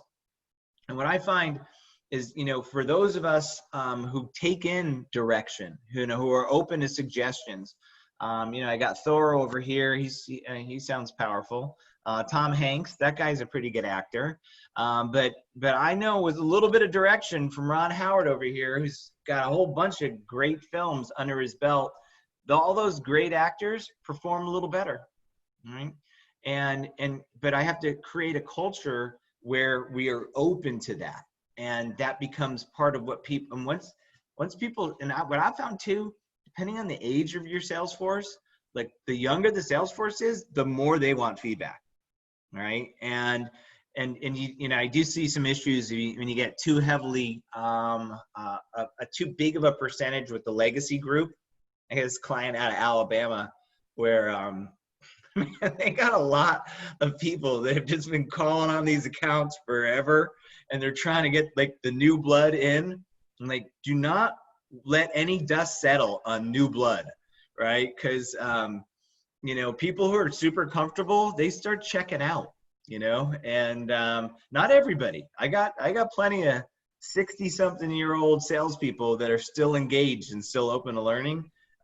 We got some others, another account in Alabama who are, you know, some of our favorite people down there in their 60s, but I would create that culture of skill development. And then as you continue to build your organization, the other thing you got to look at is what stories are people carrying around in their head. Everybody spends a lot of time talking to themselves. And, you know, we all got self-talk. It's, in fact, there's a book I read, I think it was Emotional Intelligence 2.0, which, by the way, is a pretty good read. And I'm a pretty big fan on coaching emotional intelligence. I think it stated that we have something like 50,000 thoughts a day. The average human brain has 50,000 thoughts a day. So the question I have, are these thoughts helping us, or are these thoughts holding us back? And because what happens is we then create internal stories that are either helpful or not. And if you got a self-limiting story about the marketplace or about the company, you got problems. And what happens is it shows up in your employee engagement. And to me, I don't know if you guys do any employee engagement surveys or you've worked on that as a leadership team, because what I've seen statistically is I think I've seen, you know, you got somewhere around half of the people who are somewhat checked out, hiding maybe. You got a quarter of the people who are antagonistic, like dragging the other people down. And you only get about a quarter of the people on average, a quarter of all employees that are actually fully engaged and want to help the organization in every shape and way they can. And to me, building a replacement story, a new story is important. If they're bogged down thinking it's all about price, and I will tell you, this is a pervasive problem in sales roles where, man, you got to get me a really good price for me to win this business. Or I tell the customer, you just, hey, I just want to have last look. Like, okay, you tell the customer, I just want to have last look, is you just let me know what price you want to pay, and I'll do everything I can to let you pay that. You know, it's that I just see a lot of it. So, and what I want to do instead is help your people write a new story. And you got to help them write your story, right? Now, your story, you guys are in Vistage. So you probably got good stories. You have good confidence, right? What I find though is not everybody's got a good story, and you gotta have the right attitudes and beliefs and confidence in yourself, or it's not happening, right? And we'll self-sabotage, like I was showing in that other slide. You know, this guy over here, and you may not like the Yankees, you probably don't, but this guy Derek Jeter was a pretty darn good baseball player. Right, and he had the right, in my opinion, he had about the perfect amount of confidence and humility in himself, and the right attitudes and beliefs, and he believed that he belonged at the plate. Part of what I noticed with him is, if you ever followed Derek Jeter, his expression right here is kind of neutral. I don't know if he just struck out and ended an inning, or he just hit a home run and win the game. Because it didn't matter what actually happened on the field, is he had that belief in himself that no matter what, I'm the best guy to have at the plate. No matter what, I'm the best person to have on the field at shortstop. And you've got to cultivate that. And I think you can give your team, think about this. What stories can you give to your team? What stories are you feeding them right now about the market?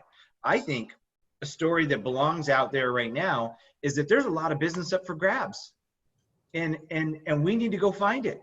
And a lot of our competitors have probably hunkered down and maybe cut staff, and they're maybe underserving their customers right now. And maybe we're going to win business that we never would have won 6 months ago. And we got to be on the phones, at least exploring what some of their options are. And I will just encourage you as leaders of your organization to help give your people a better story. They are looking at you. While I was on the last break, I got a text from my daughter, Samantha, who's got a job interview tomorrow. And I just re-emphasized the story.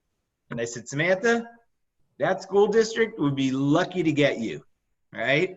And I just reminded her of that because I want her to just carry that confidence into that to that interview. And she's been hired twice at 2 school districts already, and this will be her 3rd one she's looking at. She's relocating.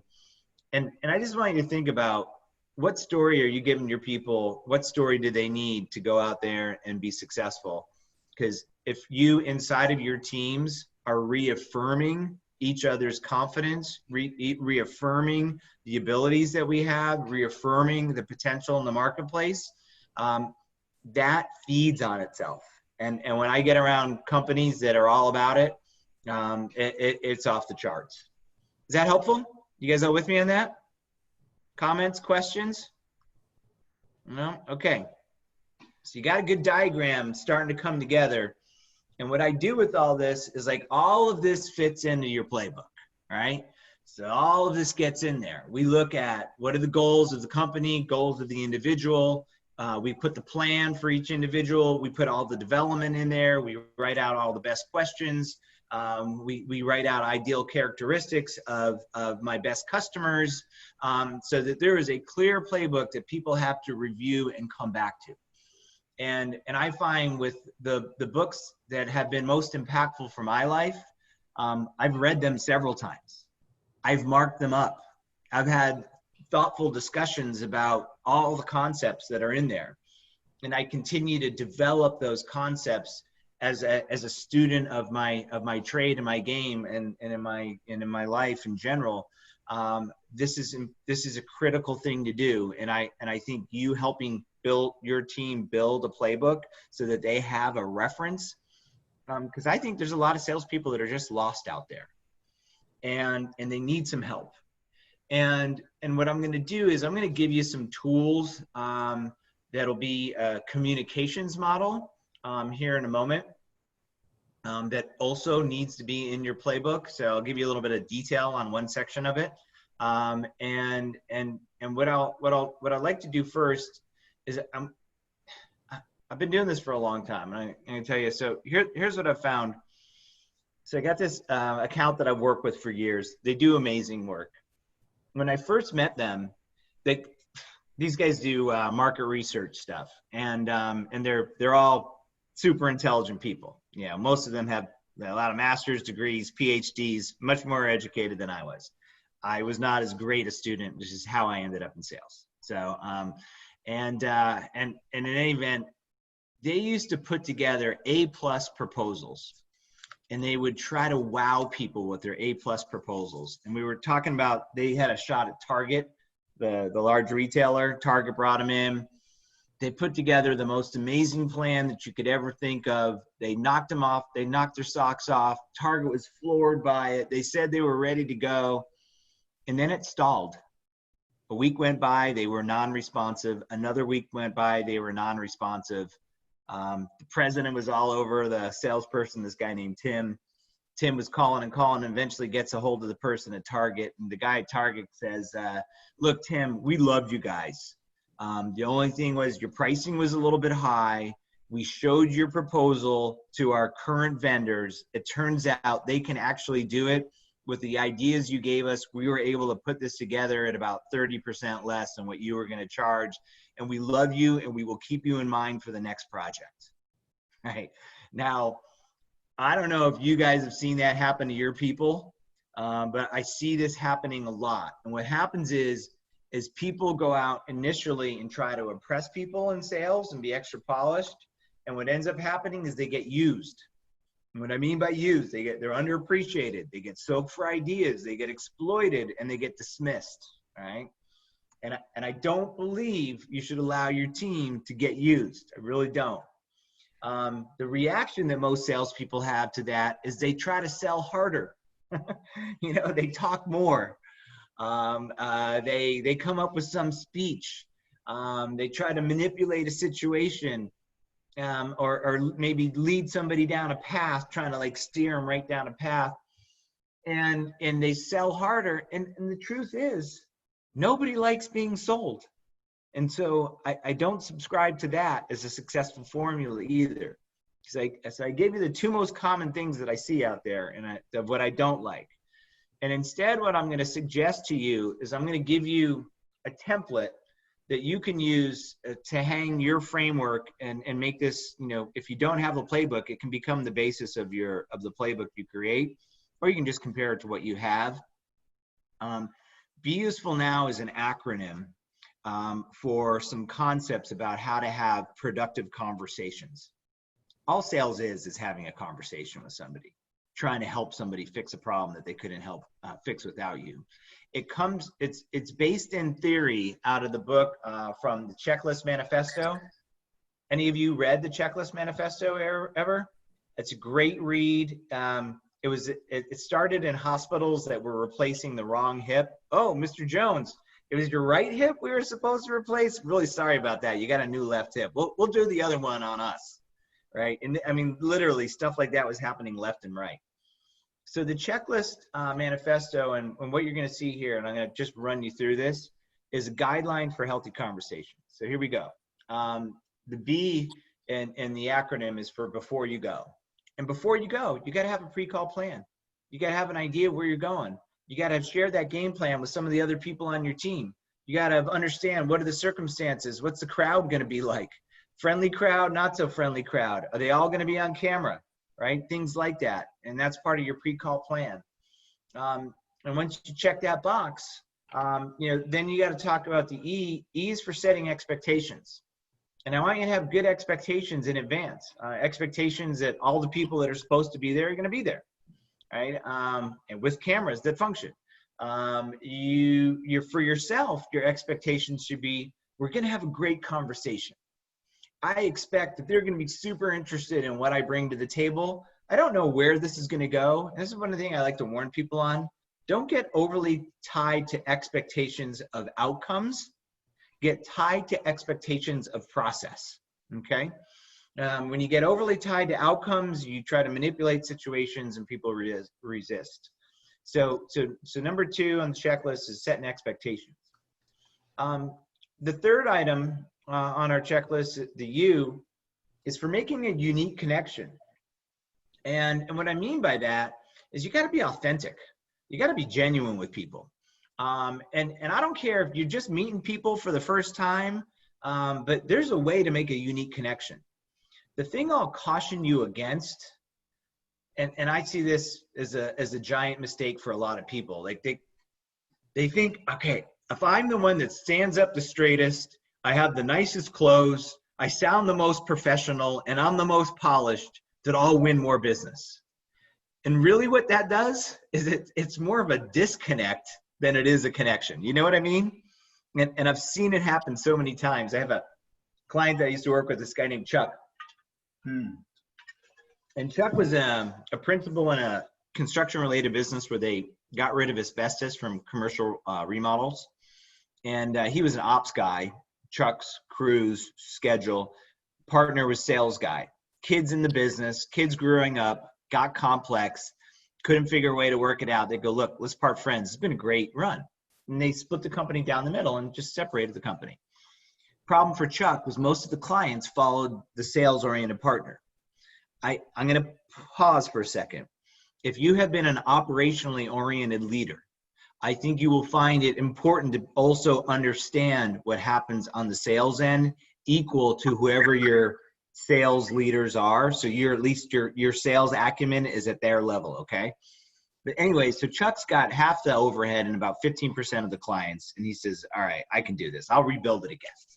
Gets himself psyched up as professionally as he can. He says, hi, this is Chuck. I'm with EIS. We're an environmental service contractor located here in the local area. And I'd like to speak to the person in charge of your environmental services.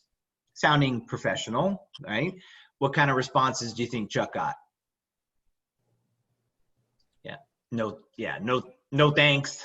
We already got that. Shoot us an email. And he would send out these elaborate emails. And you know, and then people would send purchase orders back, right? No, that didn't happen. So Chuck came to us. We came up with a way for him to make a unique connection that was real for Chuck. And what Chuck started to do is he called people and say, "How's this, Chuck? I'm with EIS. We do this environmental service stuff." And he says, "Listen, I know you don't like getting calls like this. And in all honesty, I hate making them. But would you be okay if I just briefly told you what we're up to? I'll ask you a couple of quick questions. You decide if we should even be talking or not. Does that sound fair?" And what do you think happened for Chuck? All of a sudden, we started to make that call. Yeah, he got that connection, right? How come? Why do you think people connected to that? Authentic and genuine. He's authentic and genuine. And here's my rule. If you're authentic and real and genuine with people, they will be authentic and genuine and real with you. If you want to play nice and play games and, you know, pretend about stuff, then, you know, you're not going to get anywhere. So to me, I'm big on authenticity. I'm being genuine and exposing whatever challenges you might have. No problem. Okay. After I make a unique connection, like this guy, you know, he goes through your parking lot, shows up at your door to talk to you about copiers. You know, you don't kick him out so quick, right? You give him a little grace because he's just being authentic and real, right? So, all right, you check that box. The S is for setting an agenda. And again, this checklist is meant to run any meeting. I'm giving it to you in a sales context, but you could use it in an interdepartmental meeting just as easily. But you set an agenda of what we're going to cover, of what's the time frame, of what here. I'd like to ask you some questions. You'll have questions from me based on your questions. I'll probably have suggestions. And then you get a chance to tell me if my suggestions are any good or not. And if all my suggestions are terrible, I'll probably leave. And if you like some of the suggestions, you can hire me. And so, you know, if you got a thoughtful agenda, any meeting with an agenda runs more smoothly than a meeting without. And I see at least half the meetings that I've attended that are run by other people. In fact, we've been trying to buy some new services lately. I haven't had one person set an agenda with me yet. Not one. And I just watched their sales approach, and I'm thinking about like all the things that I would change, but they're not paying me for that, so I don't bother them with it. But anyways, so you got to set an agenda, and then once you set the agenda, you got to the E is for exploring their world, and to me, the meat of it isn't here. You got to ask good questions. You got to truly care about their world. You have to have a genuine curiosity about the situations that they're encountering. I need to know, what is it like to be them? You know, so if there was a construction environment and the people you've been buying from are, you know, giving you a great low quote and then you're hitting you with change orders left and right, what's that like? What's happening with your schedule? Right? If you're not on schedule, you got enough grace to go behind a month or two, or is that, you running into penalties? You know, take the time to ask thoughtful questions like, do you need to cross this bridge? Or is there a raft you could take across? You know, who built it for you last time? Like maybe could you just stay on the other side? And ask questions that are meaningful to your audience, not just meaningful and useful for you.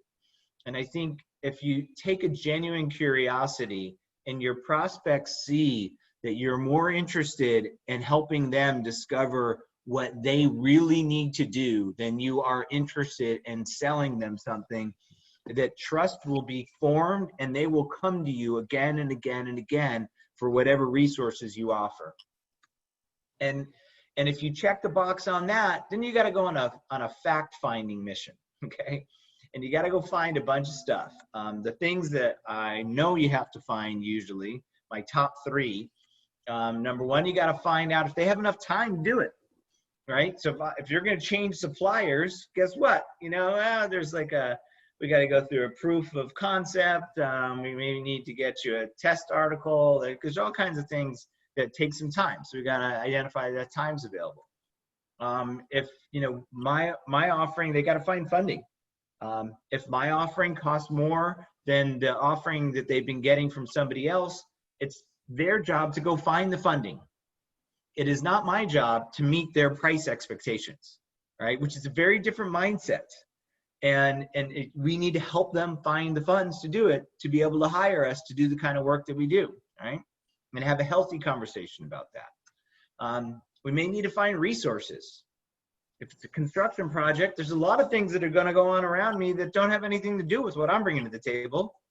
You know, so I'll get my project manager with your project manager, make sure that they got the time to run the schedule the way it needs to be run, right? So I got to look at resources, and if I can find those three things, then, you know, then I'm safe to keep going. I'm not all the way there, but I'm safe to keep going. So we have one question that we've just started using that seems to bring people up short. And that is is to ask the question, do you have the appetite for change?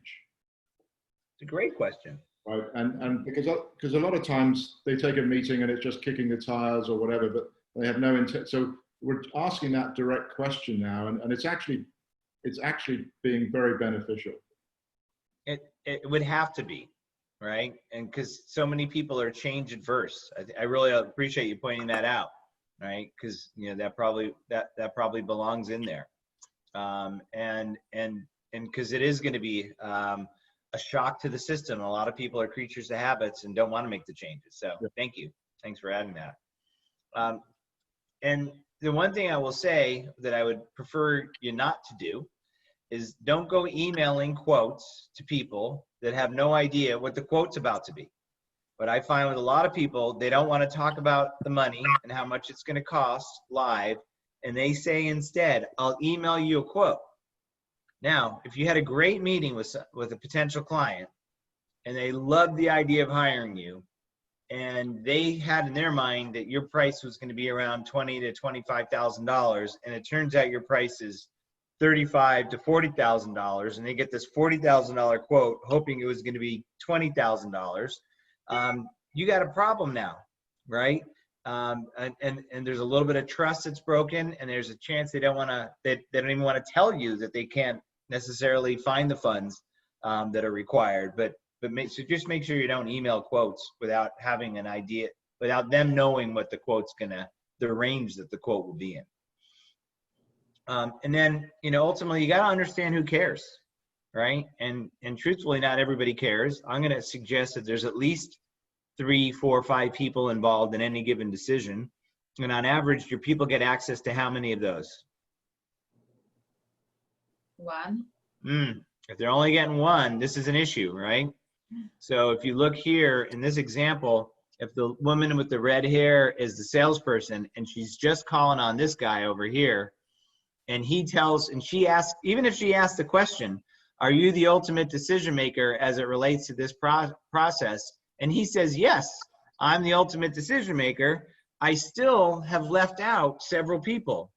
This guy's probably head of purchasing. That might be our CEO. That could be the CFO. That could be the VP of ops. And if I don't understand all the people who care about what we're talking about doing and have the ability to call them and ask them questions, I'm in trouble, right? And it's very difficult to get consensus. So you guys all with me on that? Cool. And keep rolling. And if you hit all those points on their checklist, then it's okay to let them know you and what you bring to the table. But I keep it short. You know, it's probably 30-second, 60-second sound bites of bits of information that address the issues that they've brought up.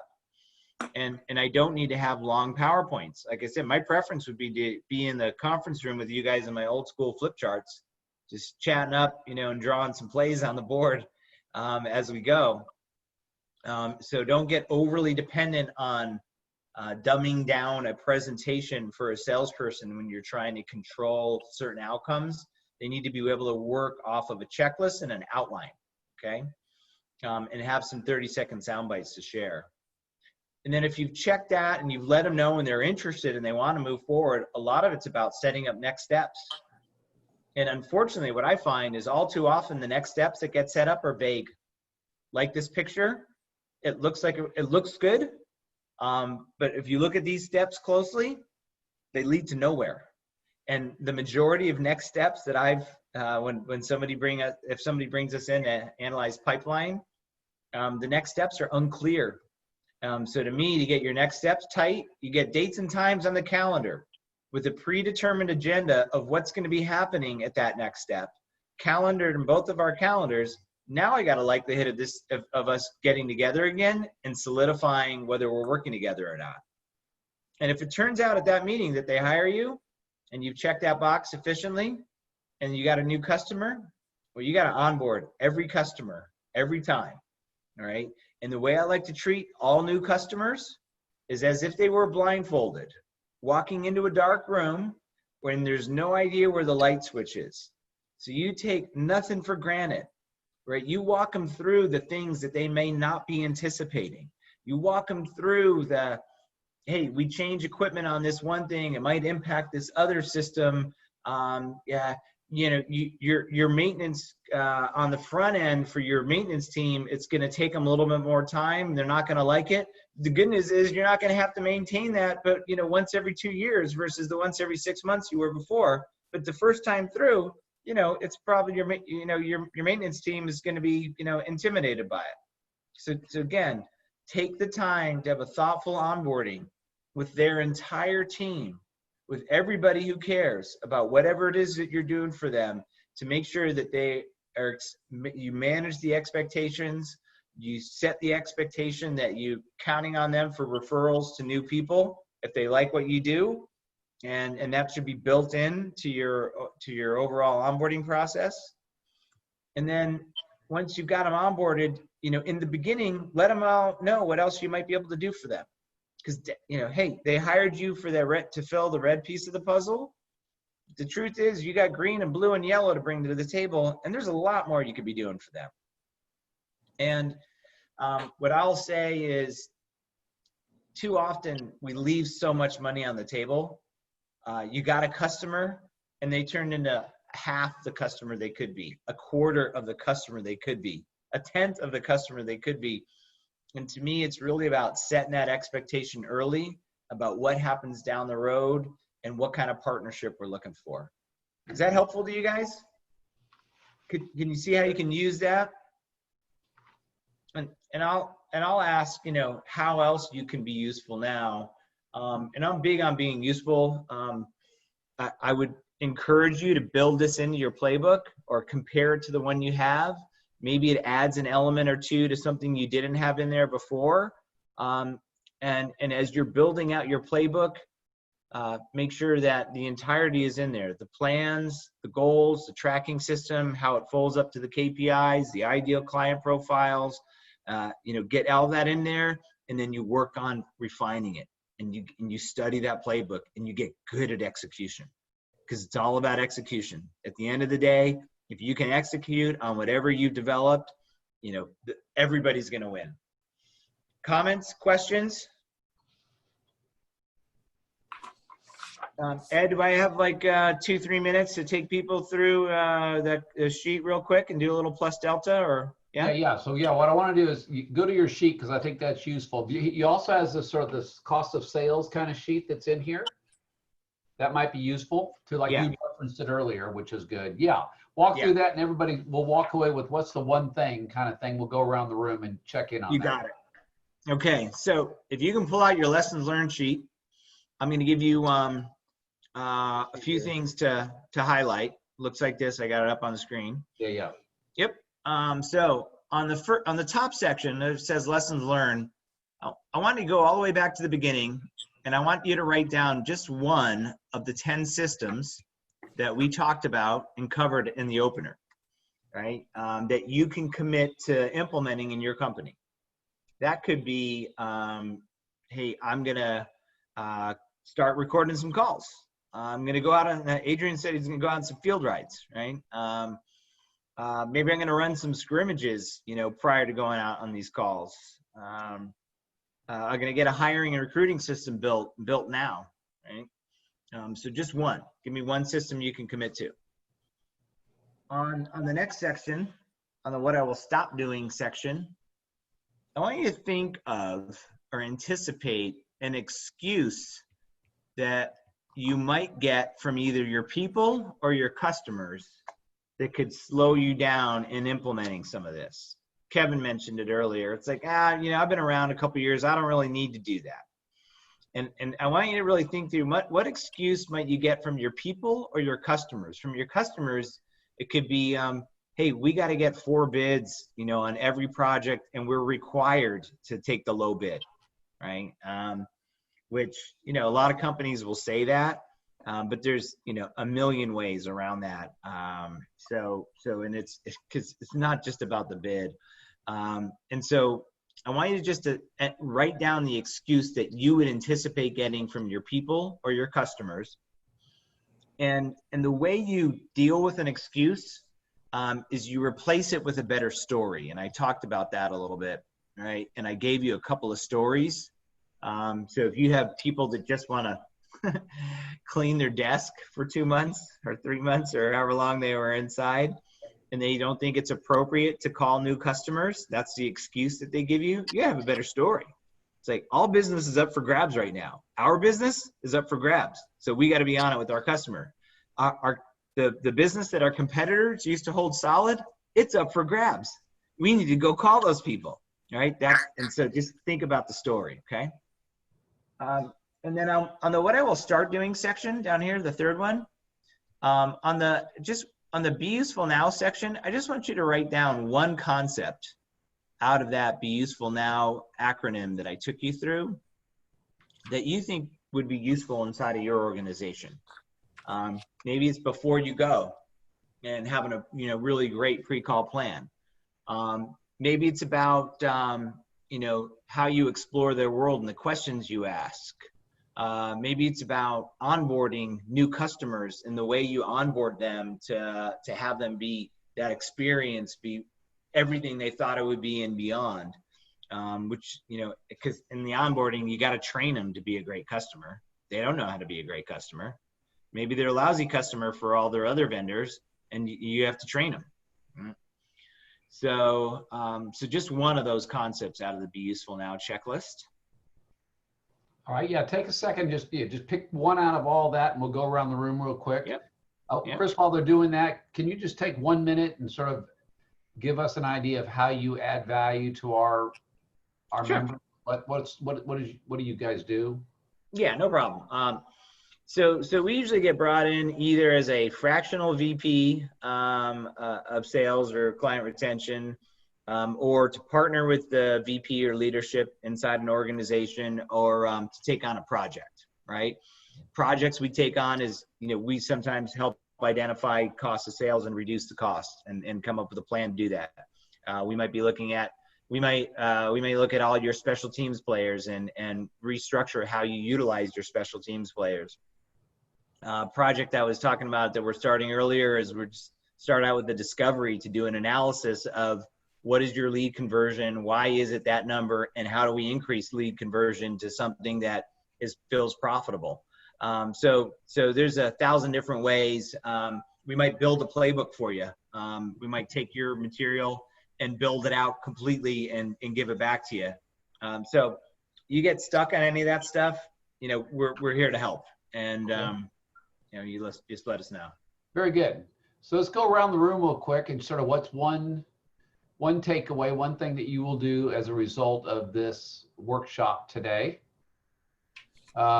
Adrian, can you go first? Sure. So the one thing I would say is I think we can do better at exploring our clients' world.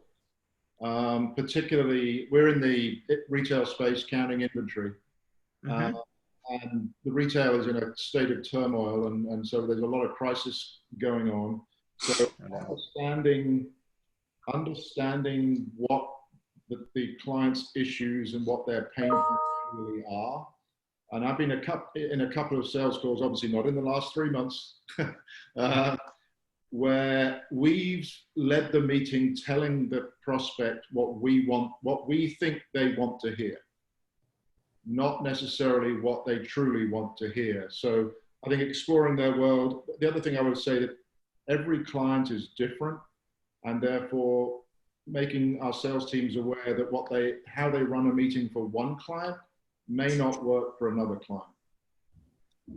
Perfect. Yeah, That's really excellent. good point. Thank you. Really good. Pete, and then Dennis.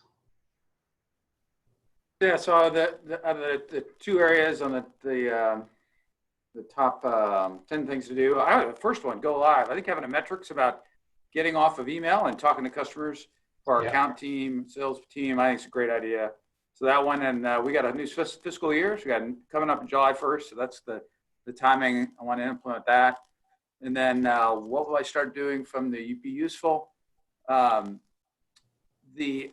One of the things we struggle with in the business is being able to understand all the steps to get qualified. And that issue of how long does it take, what funds are available, and resources are key to that. So that find things to understand, I think was really helpful. And then also the next steps. So if you know that it's a good opportunity, how do you focus on the next steps? And then the thing I expect will come when I introduce these plus the other ideas, we are too busy. There's no way we can fit more things into that's the complaint I'm expecting. And my response would be we need to focus. We need to quit doing, it's trying to boil the ocean. We need to pick the cup of water we're going to boil. So I'd rather you focus on the best prospects and do less. To just focus on the best and win the best ones. Yep. Nice. Good job. Dennis, and then Chuck. Well, I have a new CSO that's doing some of this stuff, so I won't be doing any of it myself. But that we are working on right now is revamping our overall scorecard and creating dashboards. And so that was something that spoke to me. We're really kind of focused on visibility into activity, especially right now. Our business is doing great, but new sales are down 50%, just kind of in the COVID crisis, and we're in the property management world as our customer, so a lot of turmoil. But certainly creating scorecards that we can view in real time are leading indicators. That's really a lot for us. Is we really do looking today backwards. We don't do such a great job of looking tomorrow forward in terms of what our sales are going to be. So scorecards and dashboards are really hopefully much more leading indicators. Yeah, love that. Chuck. This one, right? Yeah, that one, yes. Okay, just want to make sure. To me, it was somewhat of a combo, but recording, reviewing calls. As I was listening to this, I recall we had a discussion earlier in the week, and we've got 3 salespeople in a similar market, and one's closing 65%, one's closing 50%, and one's closing 30%. So getting, recording, listening, especially to the ones that are lost, and understanding what was going on, is just huge. And I'm sure some of these new salespeople, when it comes to exploring their world, they haven't been in the industry. They don't know how to get into their world to explore it. And so there's some definite coaching I need to do there. Yeah, perfect. Love that. Nice. Lane. So, we already do, and Chris said using the word role play is not a good idea. So probably choose different language to describe it. I actually like the idea of practice training, things like that. You think about golf and, trying to improve your golf swing. What do? They hit you from 3 angles, and then they coach you through all your defects, if you will, and you keep trying and you practice it. So I think that presents an opportunity for us to leverage video as a component of the training, and I like the idea of practice or scrimmage or something like that instead of the role play, because I know that the anxiety meter goes up pretty high as soon as we say, hey, we're going to role play this. Yeah, I get that. That's good. So, good. Estera. So I track almost everything here, but it's funny, later at our weekly meetings, my sales team actually doesn't even know or understand the metrics that I am showing them. And sometimes they question that the metrics are not right. So I love the fact that those simple scorecards here were presented, and I will give them to my sales team and I will have them rate themselves, and then we will compare my numbers with their numbers. Of course, my numbers are accurate, but somehow they don't feel that they are accurate. Yeah, yeah. Good. And then I love the idea of self-recorded call being presented. I am working a little bit around it because all my sales team is sitting in one little desk, so they all hear each other. So that training process is automatically done because they're in one room, and they hear the best salesperson how he does that. And then I love, but Adrian already mentioned this, that most my new sales team don't understand what's the pain of the customer. And then I love to know what's the pain because then I can improve the product. So I love when the pain is brought back to me, actually, not from just the sales perspective, but why I lost the sale potentially. Yeah, well done. Good. Mark, how about you? Thanks for sitting in with us.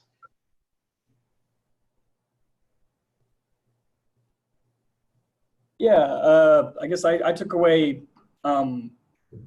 what I'd like to take away, I guess, most would be the scrimmage dress rehearsal piece. Running through just what it would look like for a sales call or going to one of our sales meetings. We've only gone on a few recently since I've been here, but it's been positive so far. But I think kind of taking time beforehand to guess what might happen or run through possibilities would be very helpful.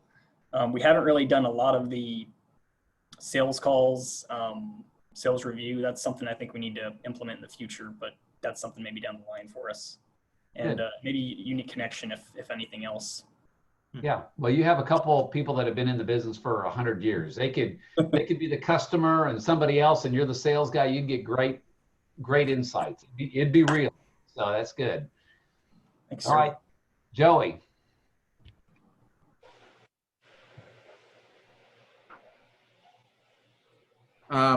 Weekly sales practice, something as simple as weekly sales practice. We don't do that, and that's an easy one. Good. Yep. Very good. Thank you. David.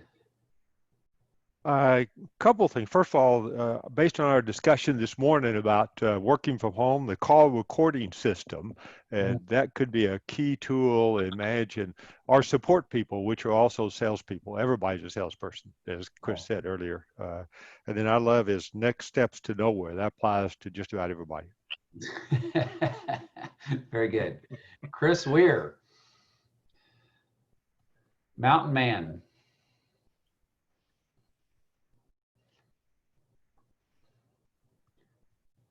Big finger. Yeah, it's a challenge for me because these are a lot of things that I'd like to get implemented. As Ed knows, it's been a struggle for me to get a lot of these implemented.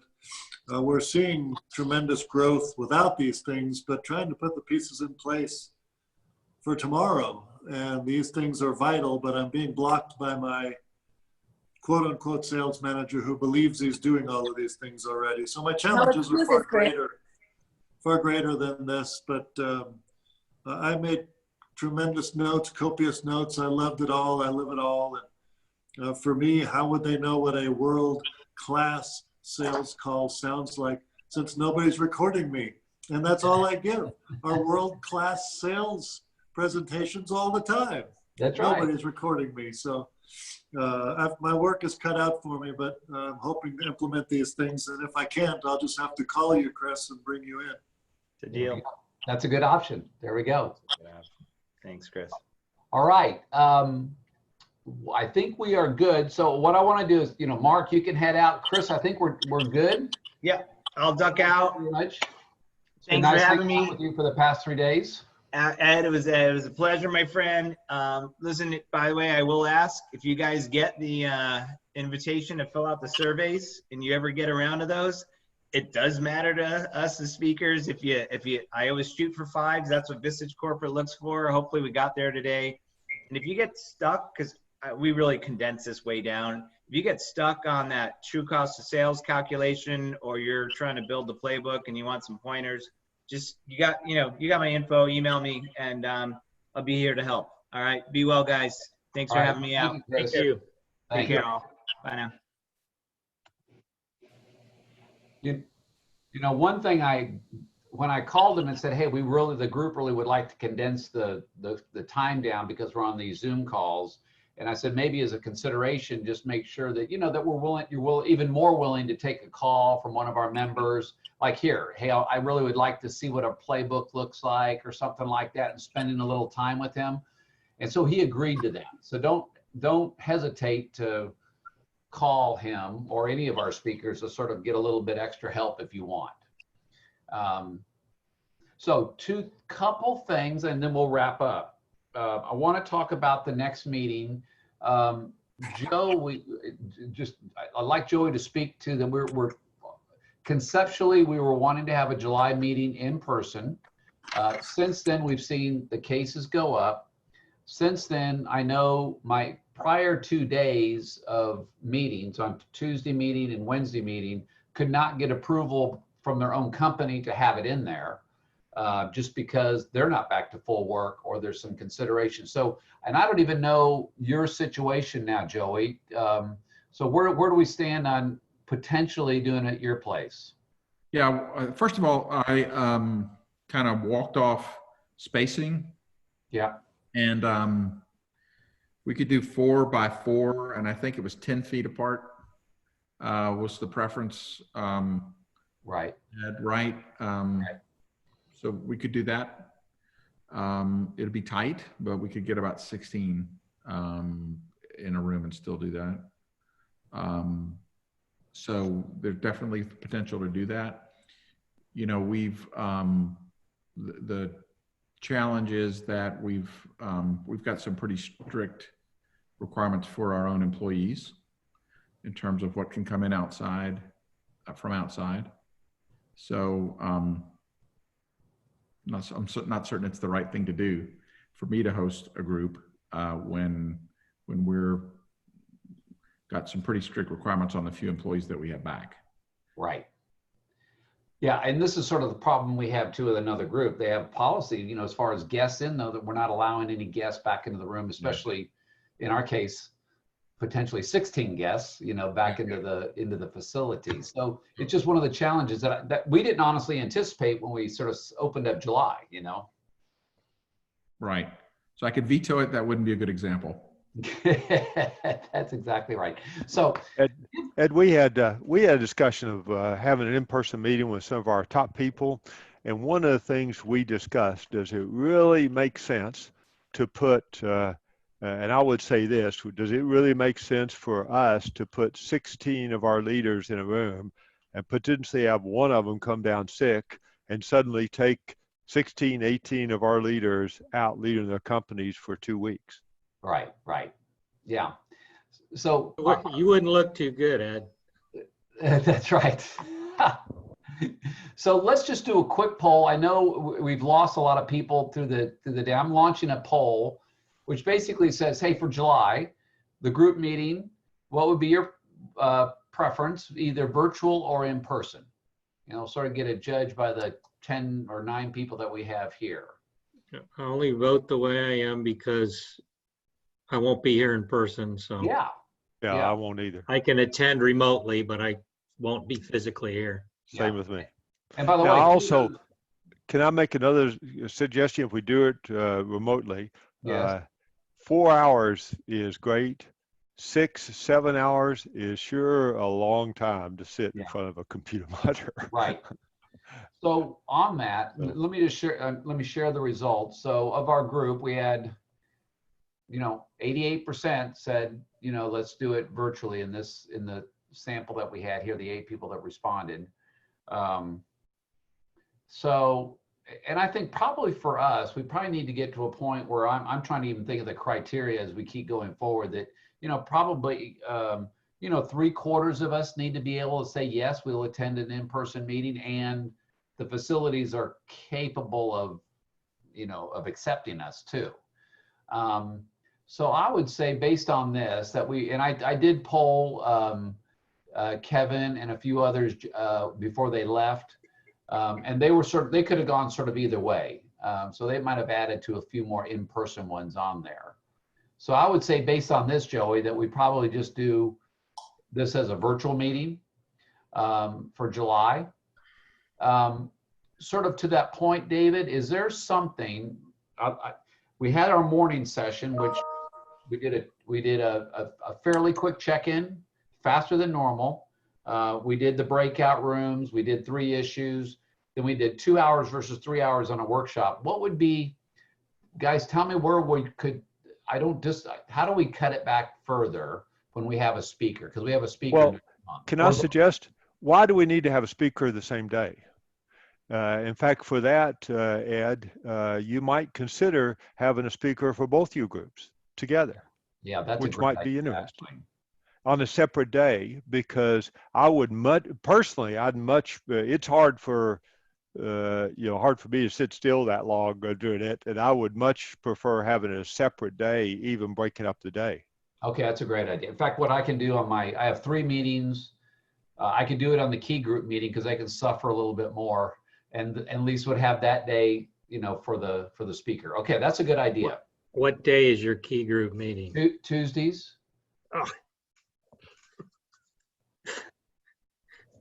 So, well, maybe I can find another time. I don't know if there's a better day for the speaker.